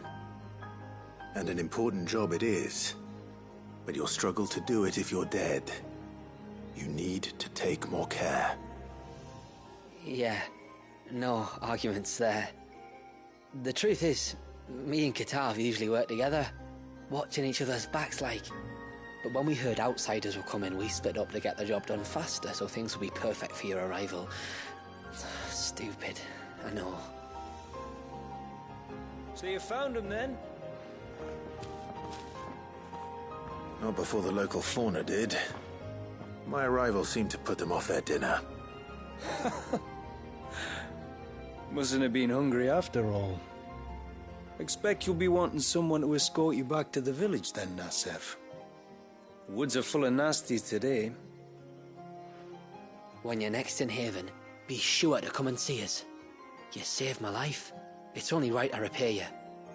If you insist. Take care now.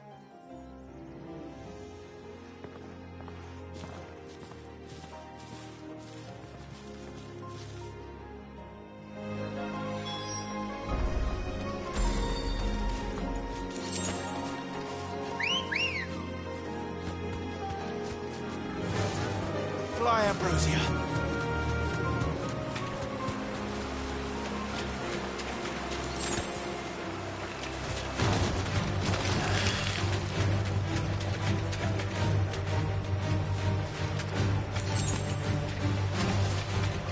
What was this place? An old settlement, we think. It was already long abandoned when our people arrived. Leviathan drowned it before it could be fully explored.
Good girl.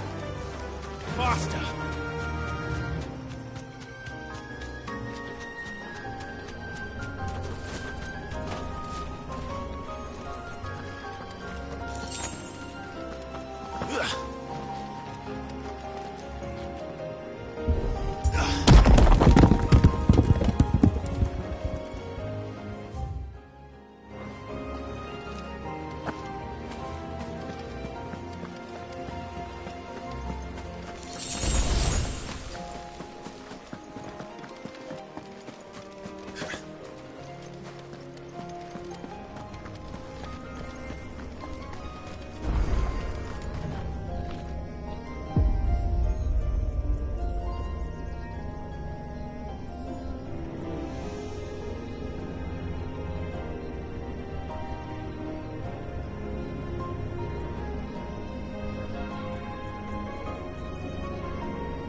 You're back.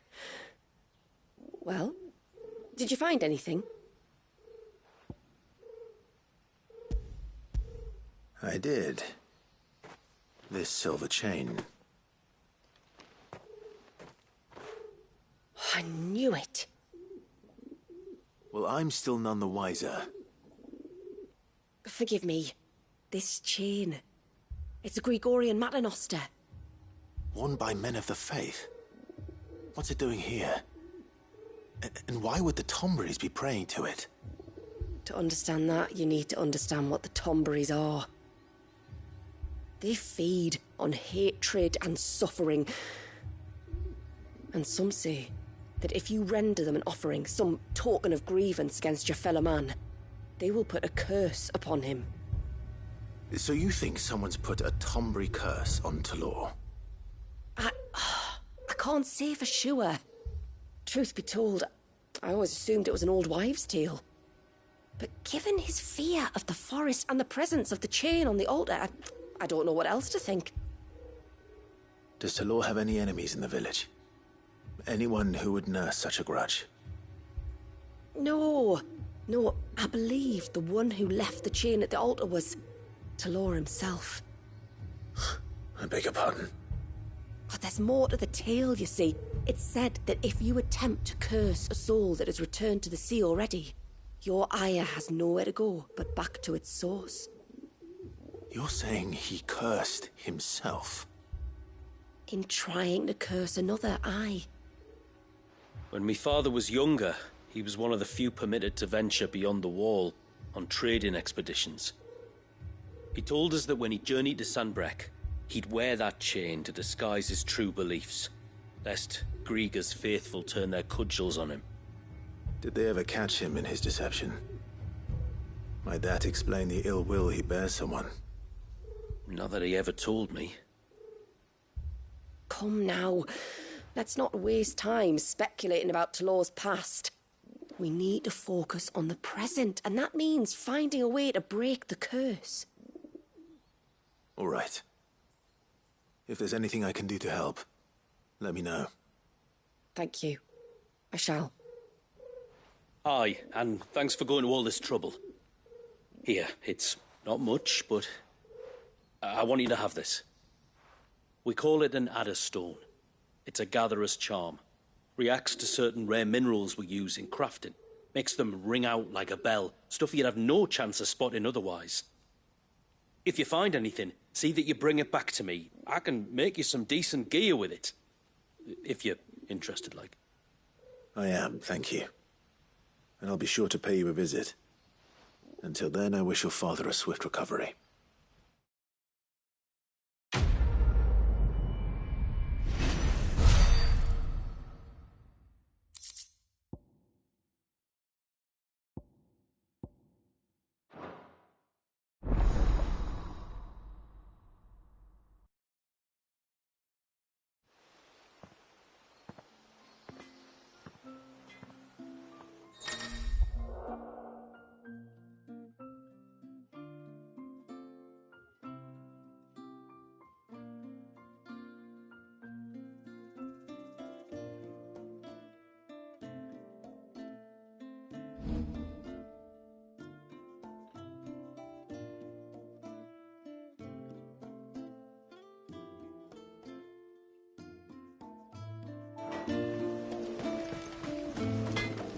Reckon my steel's just as good as any.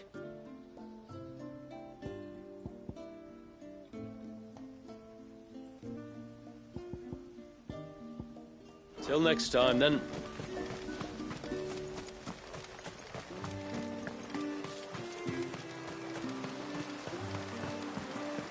Bastard things. I thought I'd lost you. But you... Thank you. Nassef told me everything. If you hadn't got there when you did. Oh, it doesn't bear thinking about. All that matters is that you're safe. Far be it from me to tell you how to do your jobs, but don't go alone again. Or if we have to, maybe we should think about casting the glamour on ourselves to keep the wildlife from spotting us. It'd take its toll, of course, but it'd beat letting the cairns fall and having to weave the entire spell from scratch. Imagine if we had to do that. I'd rather not. Would only succeed in adding 2 new piles of stone to the collection. Your bearers?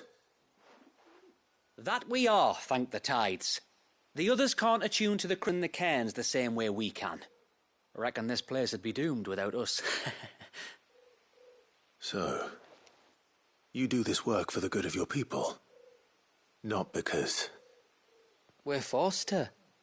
No.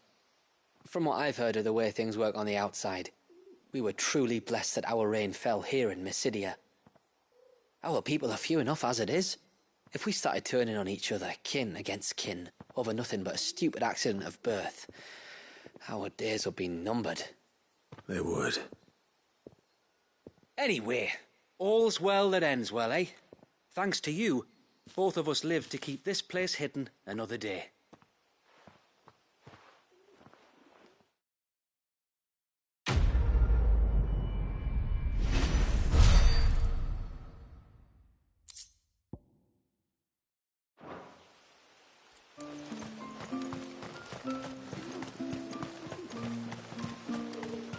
And once everyone left me.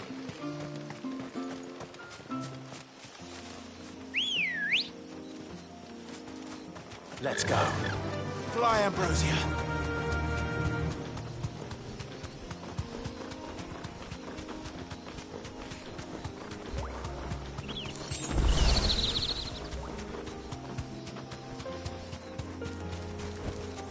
I can walk from here.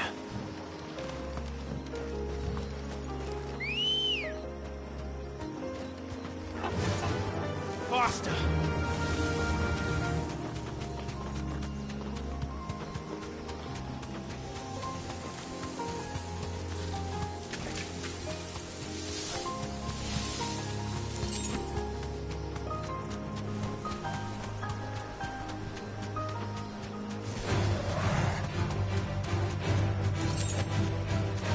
The forest is crawling with life, most of it hungry, which is why we make sure this gate stays shut. And why you carry that impressive-looking axe, I presume. Noticed her, have you?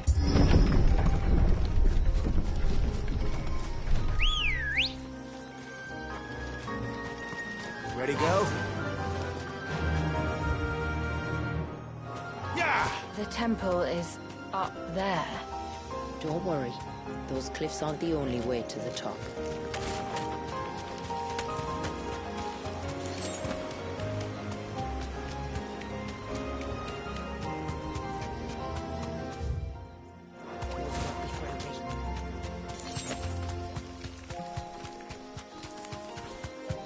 Are these the ruins? Yes. As far as we can tell, they're part of the same complex as the temple itself. To think of all the people who must once have lived here.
Let's go.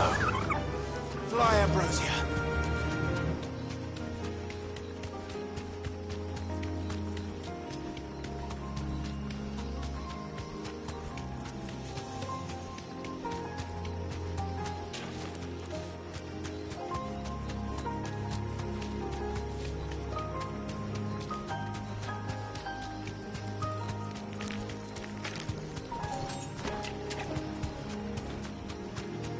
Is that beast rigging? Whoa. holding back.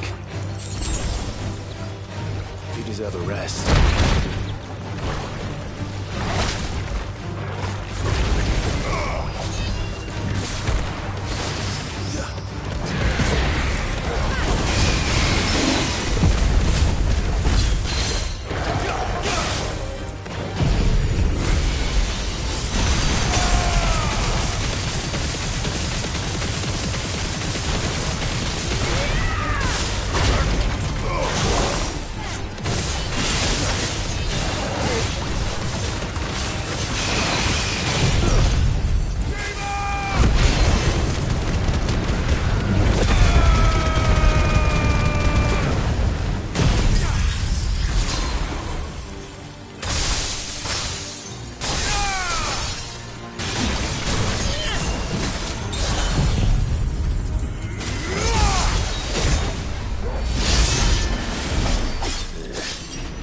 Seems like it isn't only Haven's blacksmith that has an appetite for these things. These remind me of home. You're from the north, then? Yes. And no. I see. Ready, go? Run like the wind.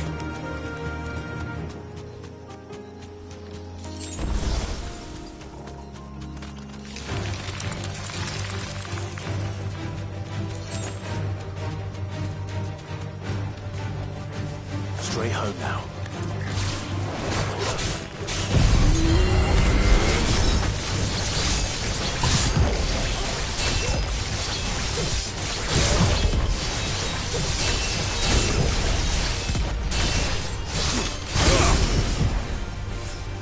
Fire and flame!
Do you see that cave up ahead? Whoever lived here carved a flight of stairs into the stone within. A way to the top. And whatever it is that awaits us there.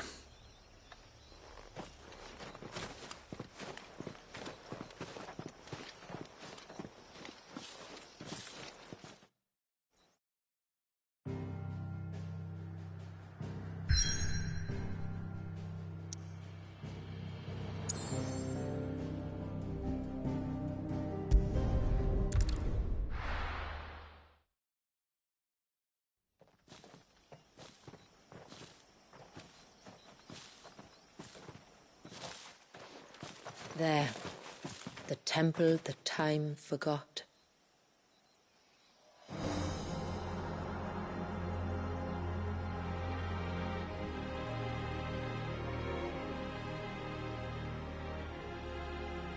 And the Varys inside? Yes. You can see the spell's path from the nave.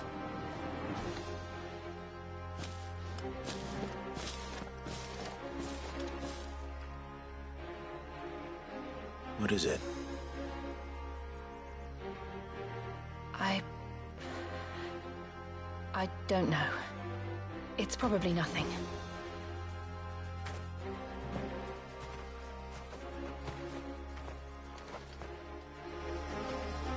Forgive me, but why build the Vare here?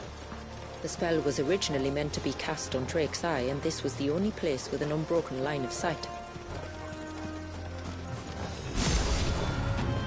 The Tonberries like to make these ruins on their own.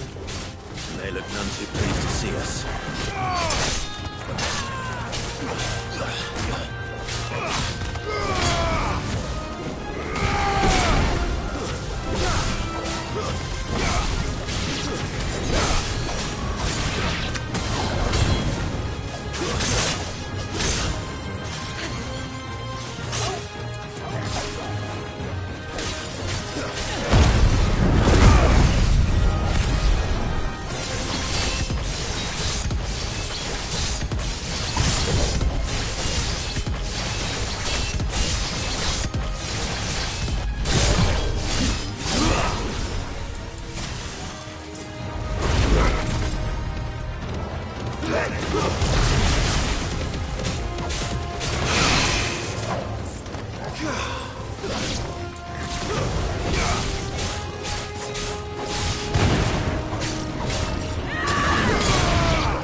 Our numbers dwindle, theirs seem only to increase, as if they were feeding off our suffering.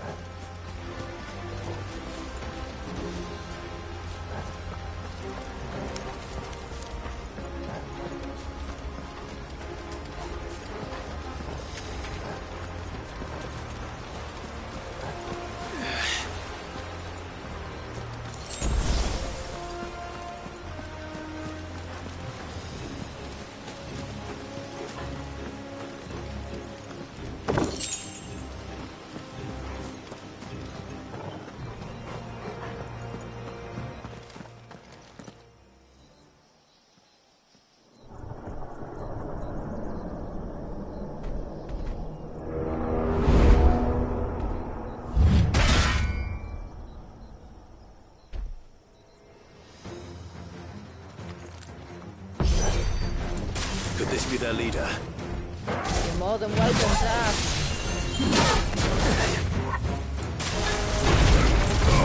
Nice try.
worse?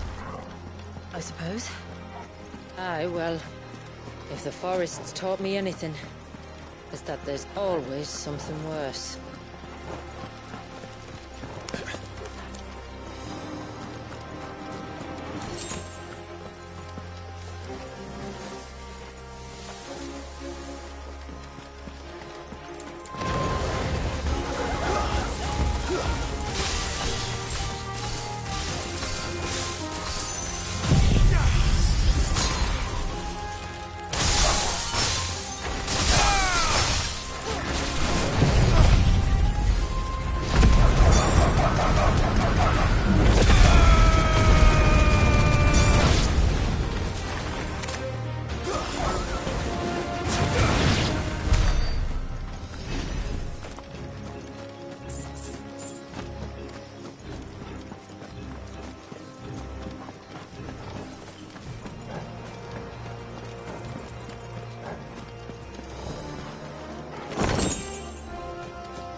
Is that the nave?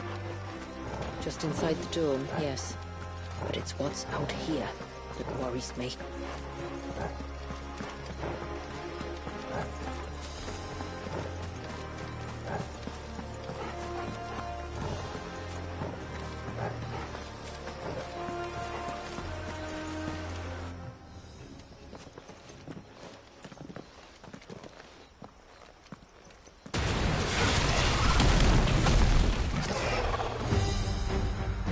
was thinking they'd all migrated south. The weaker ones did. The weaker ones. Did you hear that, Sid?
Frozen.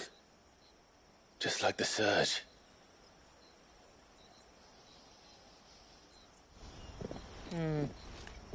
Another of my ancestors' sins. Shall we?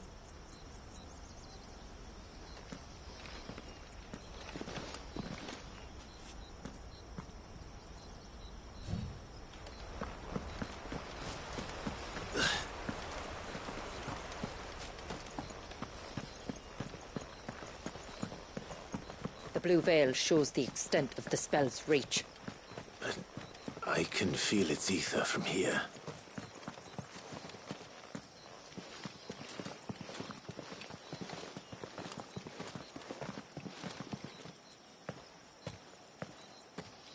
Shula, wait. Before we cross the threshold, I'd like to know a little more about how these magics work. I assume we'll be safe from their influence. We won't grind to a halt, if that's what you mean. The spell only affects the things that were present at the moment it was cast.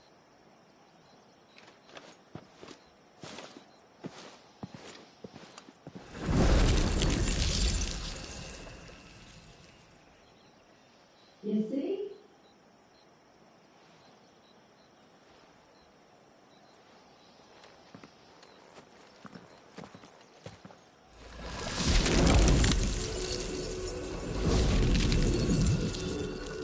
But if we can enter, that means other things can as well.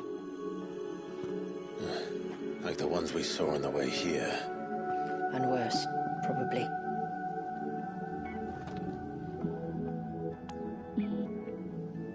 Is this Leviathan's doing? Well, it certainly wasn't ours. When he realized my ancestors were attempting to cast a spell from here, he made to destroy the temple. And almost did by the looks of it.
Good, but they are. Why is it so cold here?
imagine what this place must have been like before the attack. This would have been a hall of worship. There was something similar in my father's keep. The priests would deliver their sermons from the dais. Your father?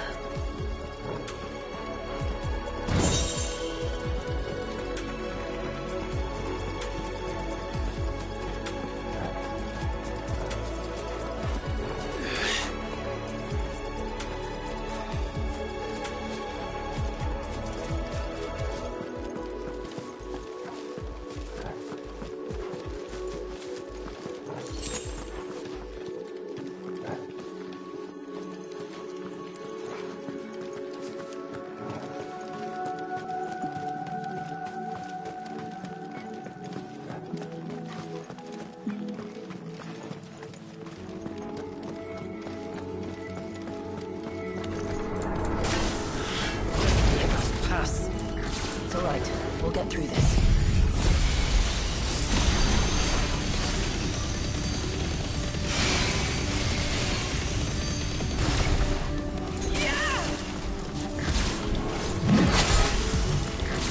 Come on!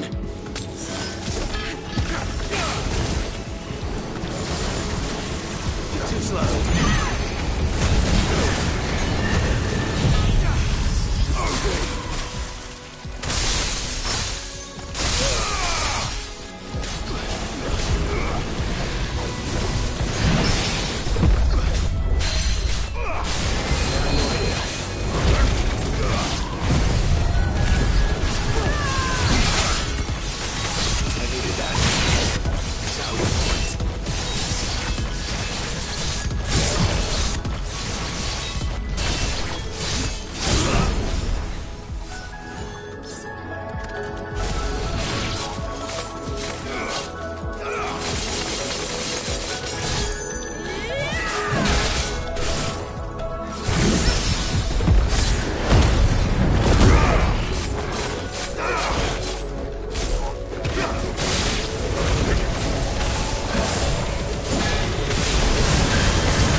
One last climb, then.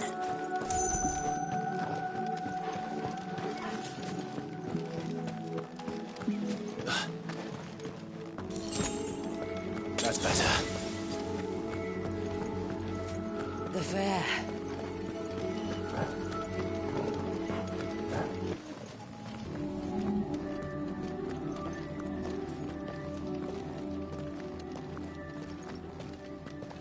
By the Founder.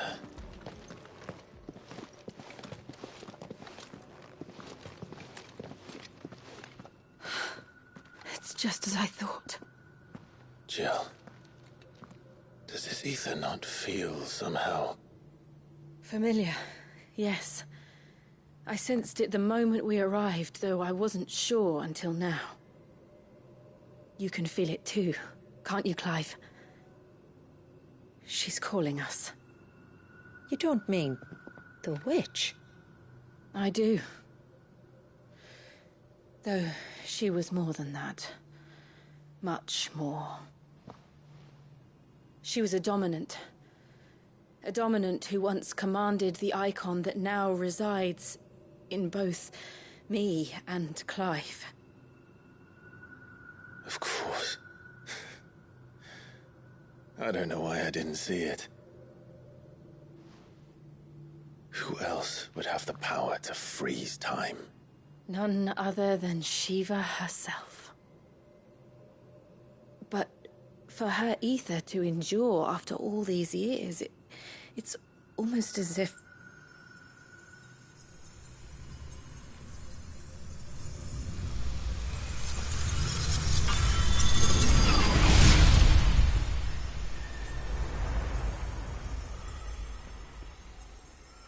As if she shared it with another, just as Torgal shared in my ice.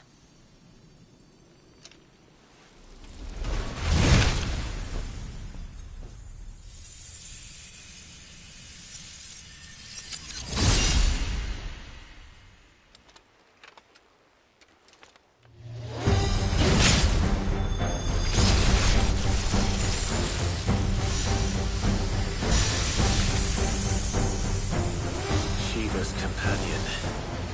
Though something tells me he's not as friendly as ours. My ancestors never warned us about this. Wasn't left here for them. I doubt they even knew it existed.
It would sooner die than fail its mistress.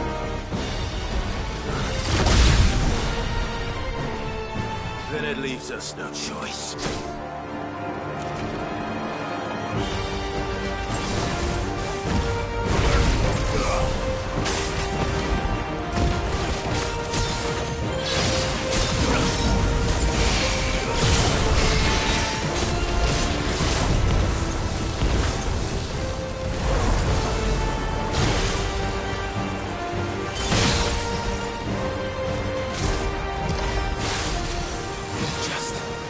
It did.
moment. Then we better cut this short.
Well, let's destroy it.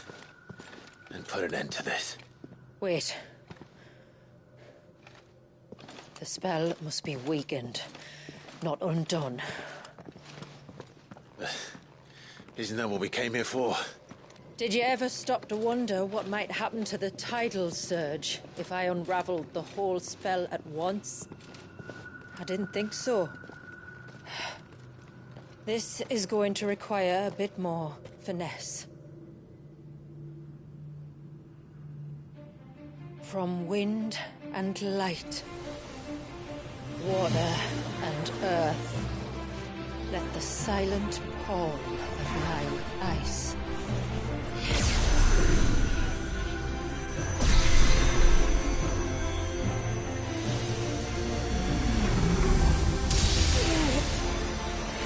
There's too much ether.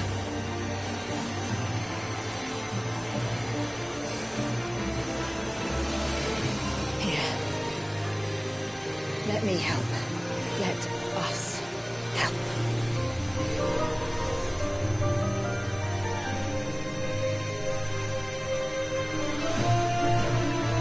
Almost.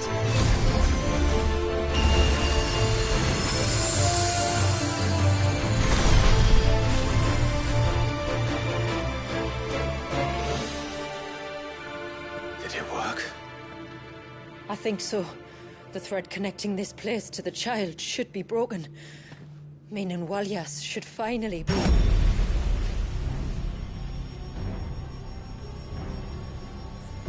Free once more.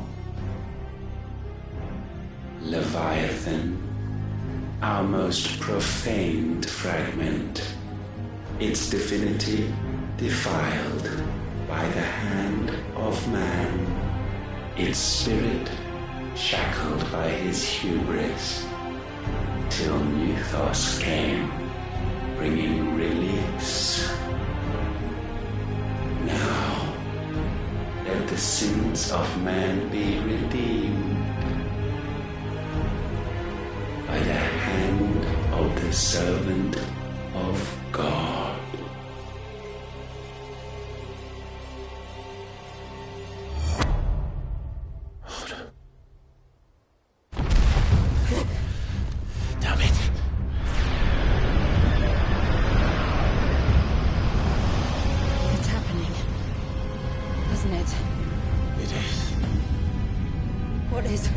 What's going on? Precisely what we feared. Leviathan is out of control.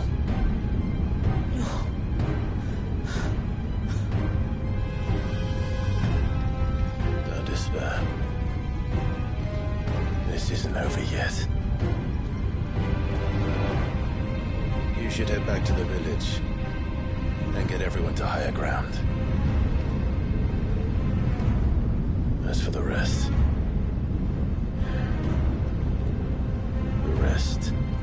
Ifrit will handle.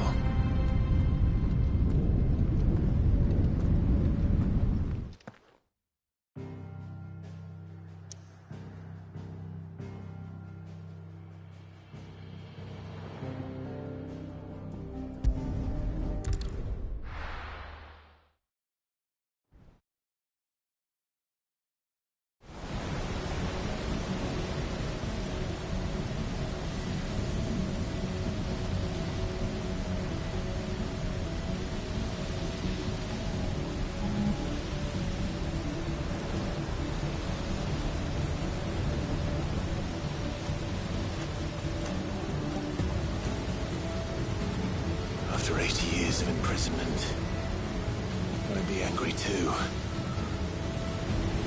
But I can't let it end like this, Walliers.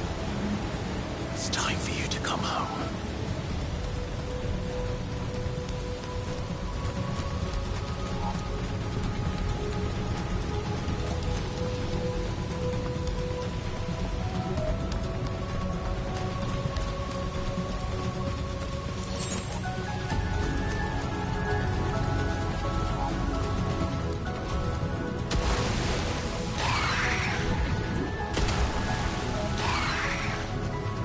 More of your playthings.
on then. No more hiding.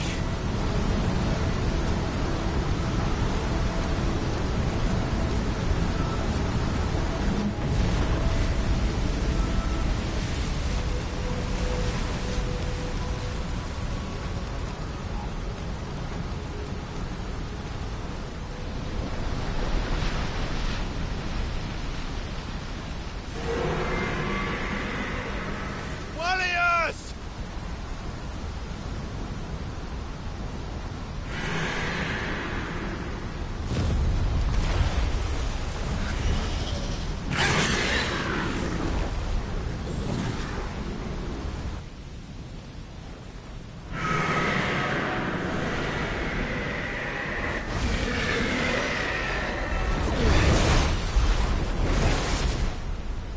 This isn't what I wanted!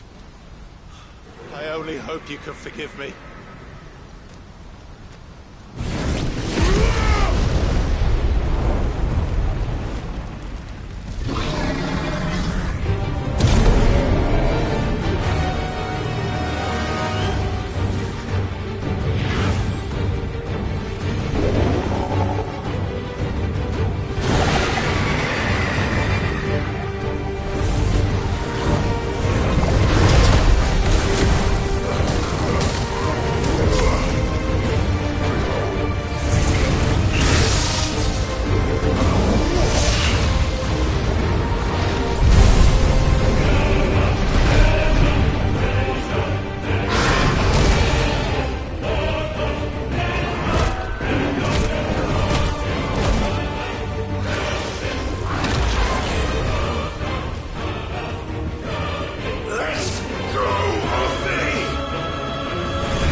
This has gone on long enough!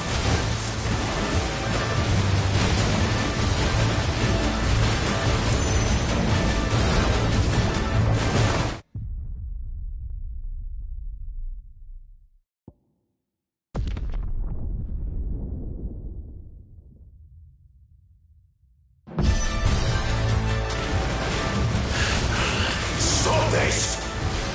I'm not here to play!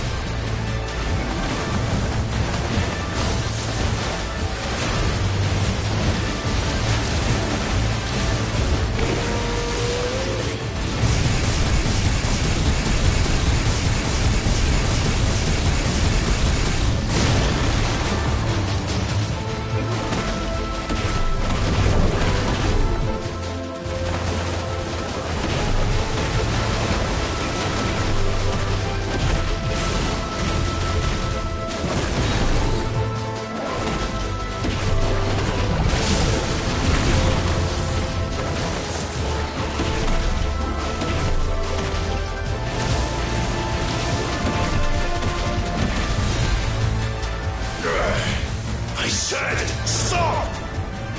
This has gone on long enough!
The village.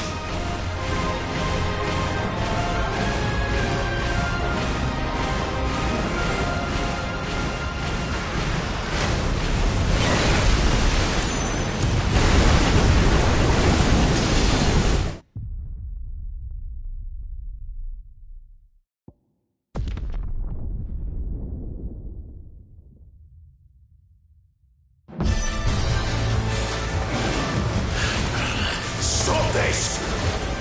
I'm not here to play!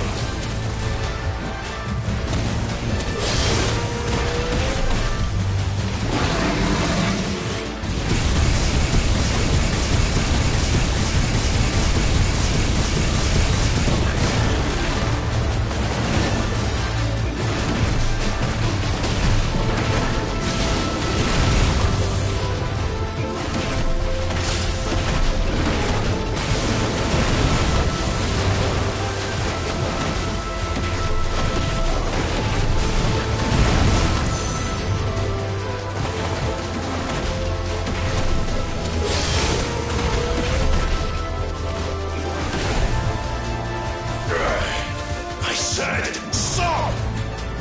This has gone on long enough!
just full of surprises, aren't you?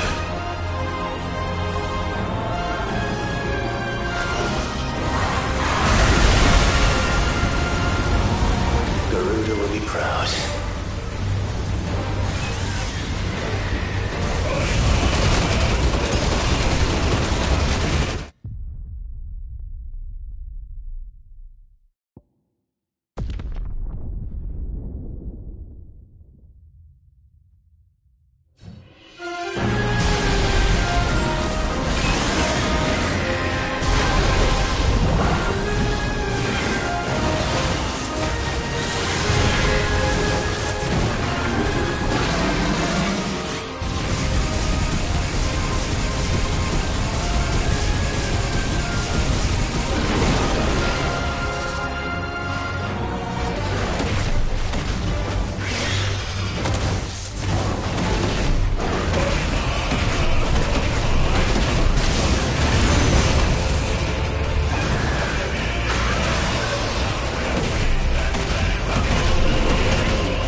a tantrum.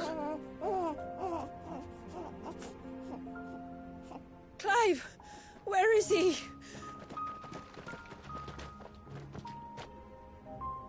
Well, yes.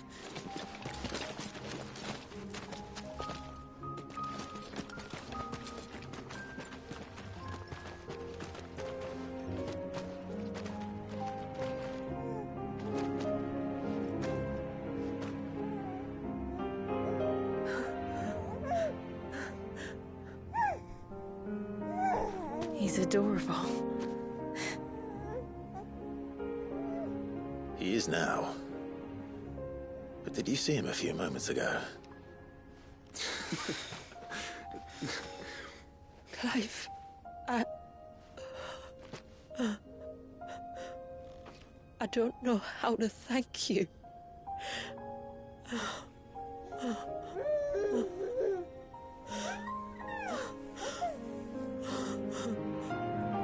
It's all right. We should find him a dry blanket, though. Wouldn't want the little monster catching a cold.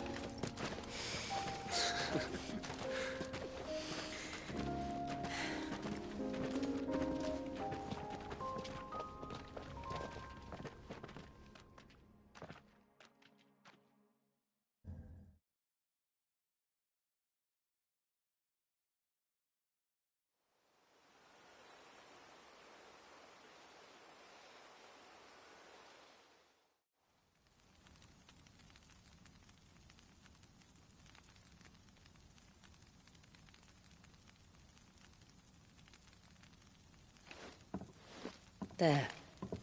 He's finally asleep. The poor thing had a long day. That makes two of us. So, what happens now? Now? Now, we make things right. How? By providing Walyas what he was denied. A place to learn and grow. A family to love and protect him. So that one day, when the wounds in his heart and mind have finally healed, he might decide for himself how he'd like to live the rest of his life. But until then, I'll stay by his side, come what may. Then he's a lucky boy. And not only because he'll have the best warrior this side of the belt to teach him the battle axe. She'll do her best. Shula. The beast that threatened your home is tamed. The empire that threatened your people toppled. Might it not be time to cast off your ancestors' glamour and retake your place in the Twins? Perhaps. It's not as if we have the crystals to maintain the wall much longer. But are we truly safe? Is the world truly ready to accept us for who we are and what we believe? If I remember rightly, you and yours still choose to remain hidden, do you not? We do. Well, your people will always be welcome in Haven, regardless. As will yours in the hideaway. We're allies now. If there's anything you need from us, supplies, food, equipment, do not hesitate to ask. It's kind of you to offer. But we'll manage, just as we always have. Besides, I suspect you'll be needing everything at your disposal if you're going to save the world.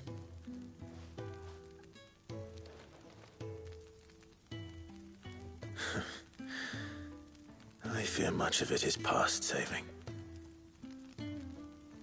The best we can do is strive to turn what's left into a world where we can all live as equals. A noble endeavor.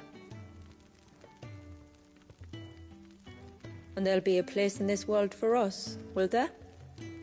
For Walyas? For everyone. I swear it. Then we shall be waiting. Until the tides bear you back to shore.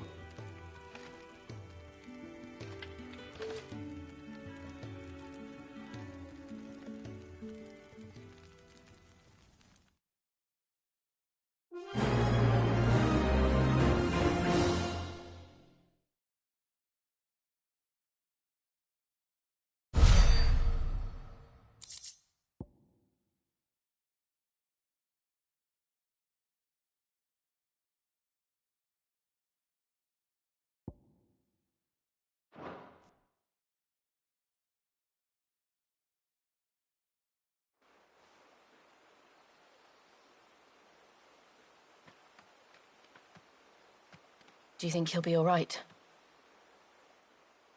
Well, yes. Only time will tell. But I can certainly think of worse places to spend one's childhood. The Moats of Water are a fine people, and they will take good care of him. Up by the Vare, Ultima spoke to me. He called Leviathan his most profaned fragment, and told me to redeem the sins that had laid him low. Is that so? The sins of Wallius's ancestors were grave indeed. To force him to prime at so tender an age. And to freeze him in time, that he might never know what it was to live. Yet I doubt either of those crimes was the source of Ultima's displeasure. It was that the Icon's power had been put to another purpose than the one he intended. To him, Leviathan must have seemed an aberration. Could that be why Ultima made no attempt to lead me to him? The fear that this profaned fragment might corrupt his vessel somehow. Perhaps. Or perhaps he simply deemed Leviathan surplus to requirements. Having concluded that his vessel might be made to serve his purposes without the full sum of his power. His purposes? There's no escaping them. Even here.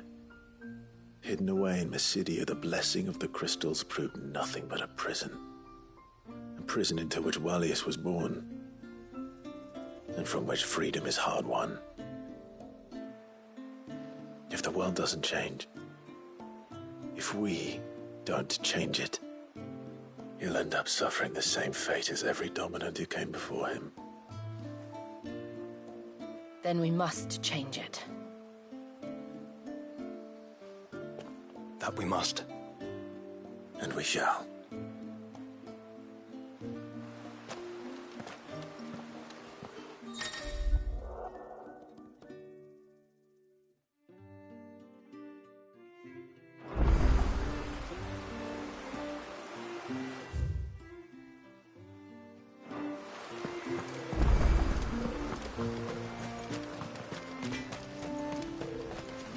Yes?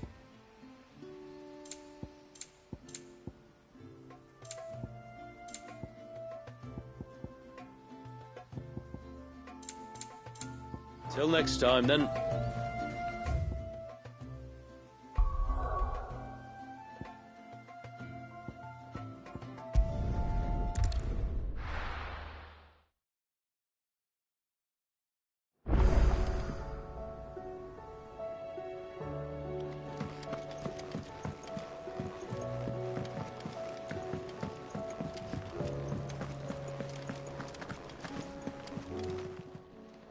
Aye, it's a dangerous world out there.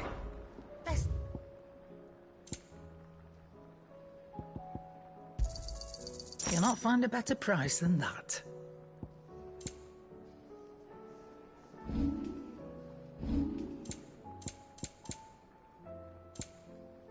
Is that all?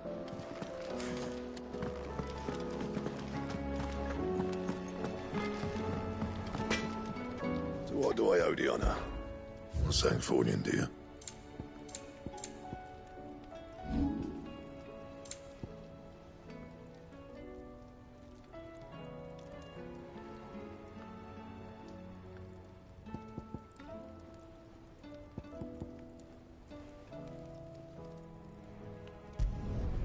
Yeah, that should do you. Not my best work, but it'll do.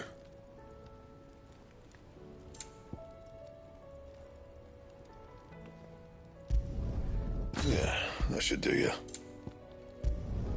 Not my best work, but it'll do.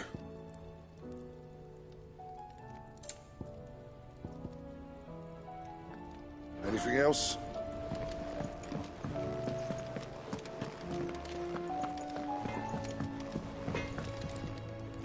Yeah. So, what'll it be?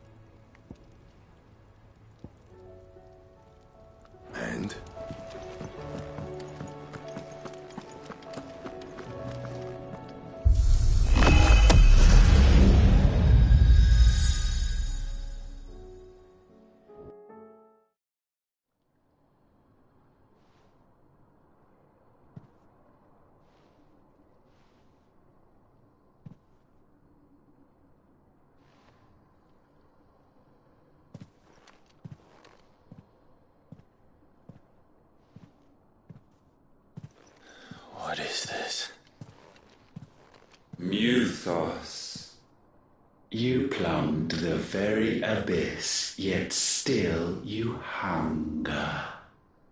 We are impressed. Is that so?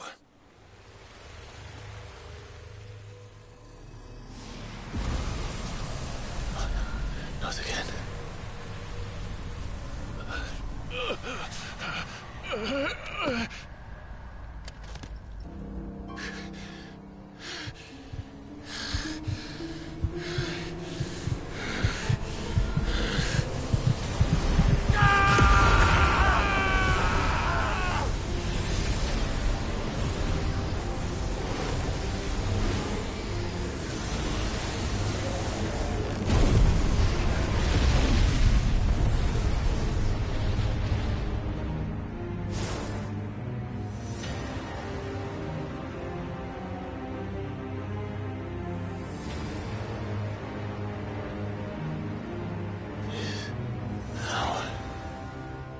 Is ours, and now it is yours.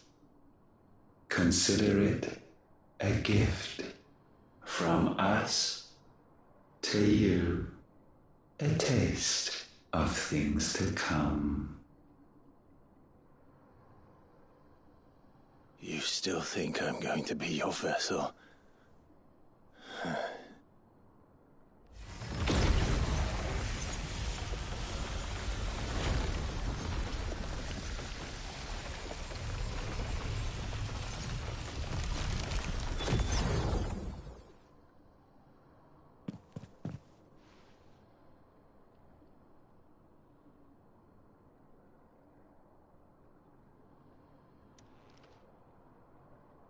I'll take your gift then, Ultima.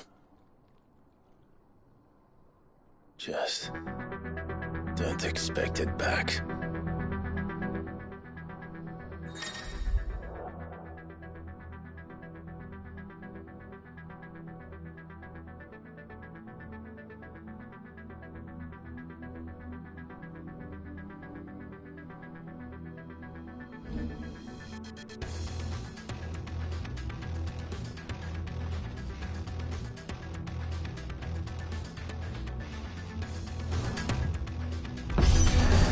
You hear me?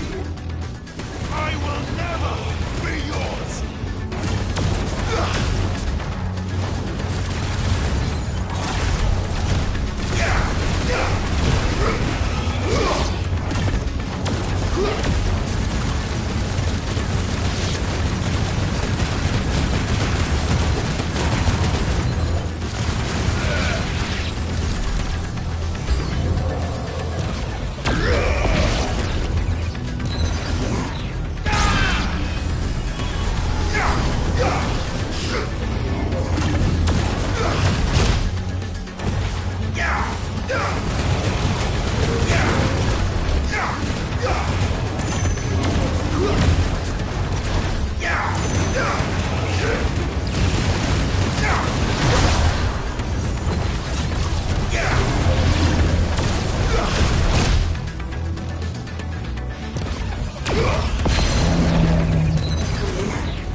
You, who ever rail against our gifts, remain all too eager to avail yourself of them.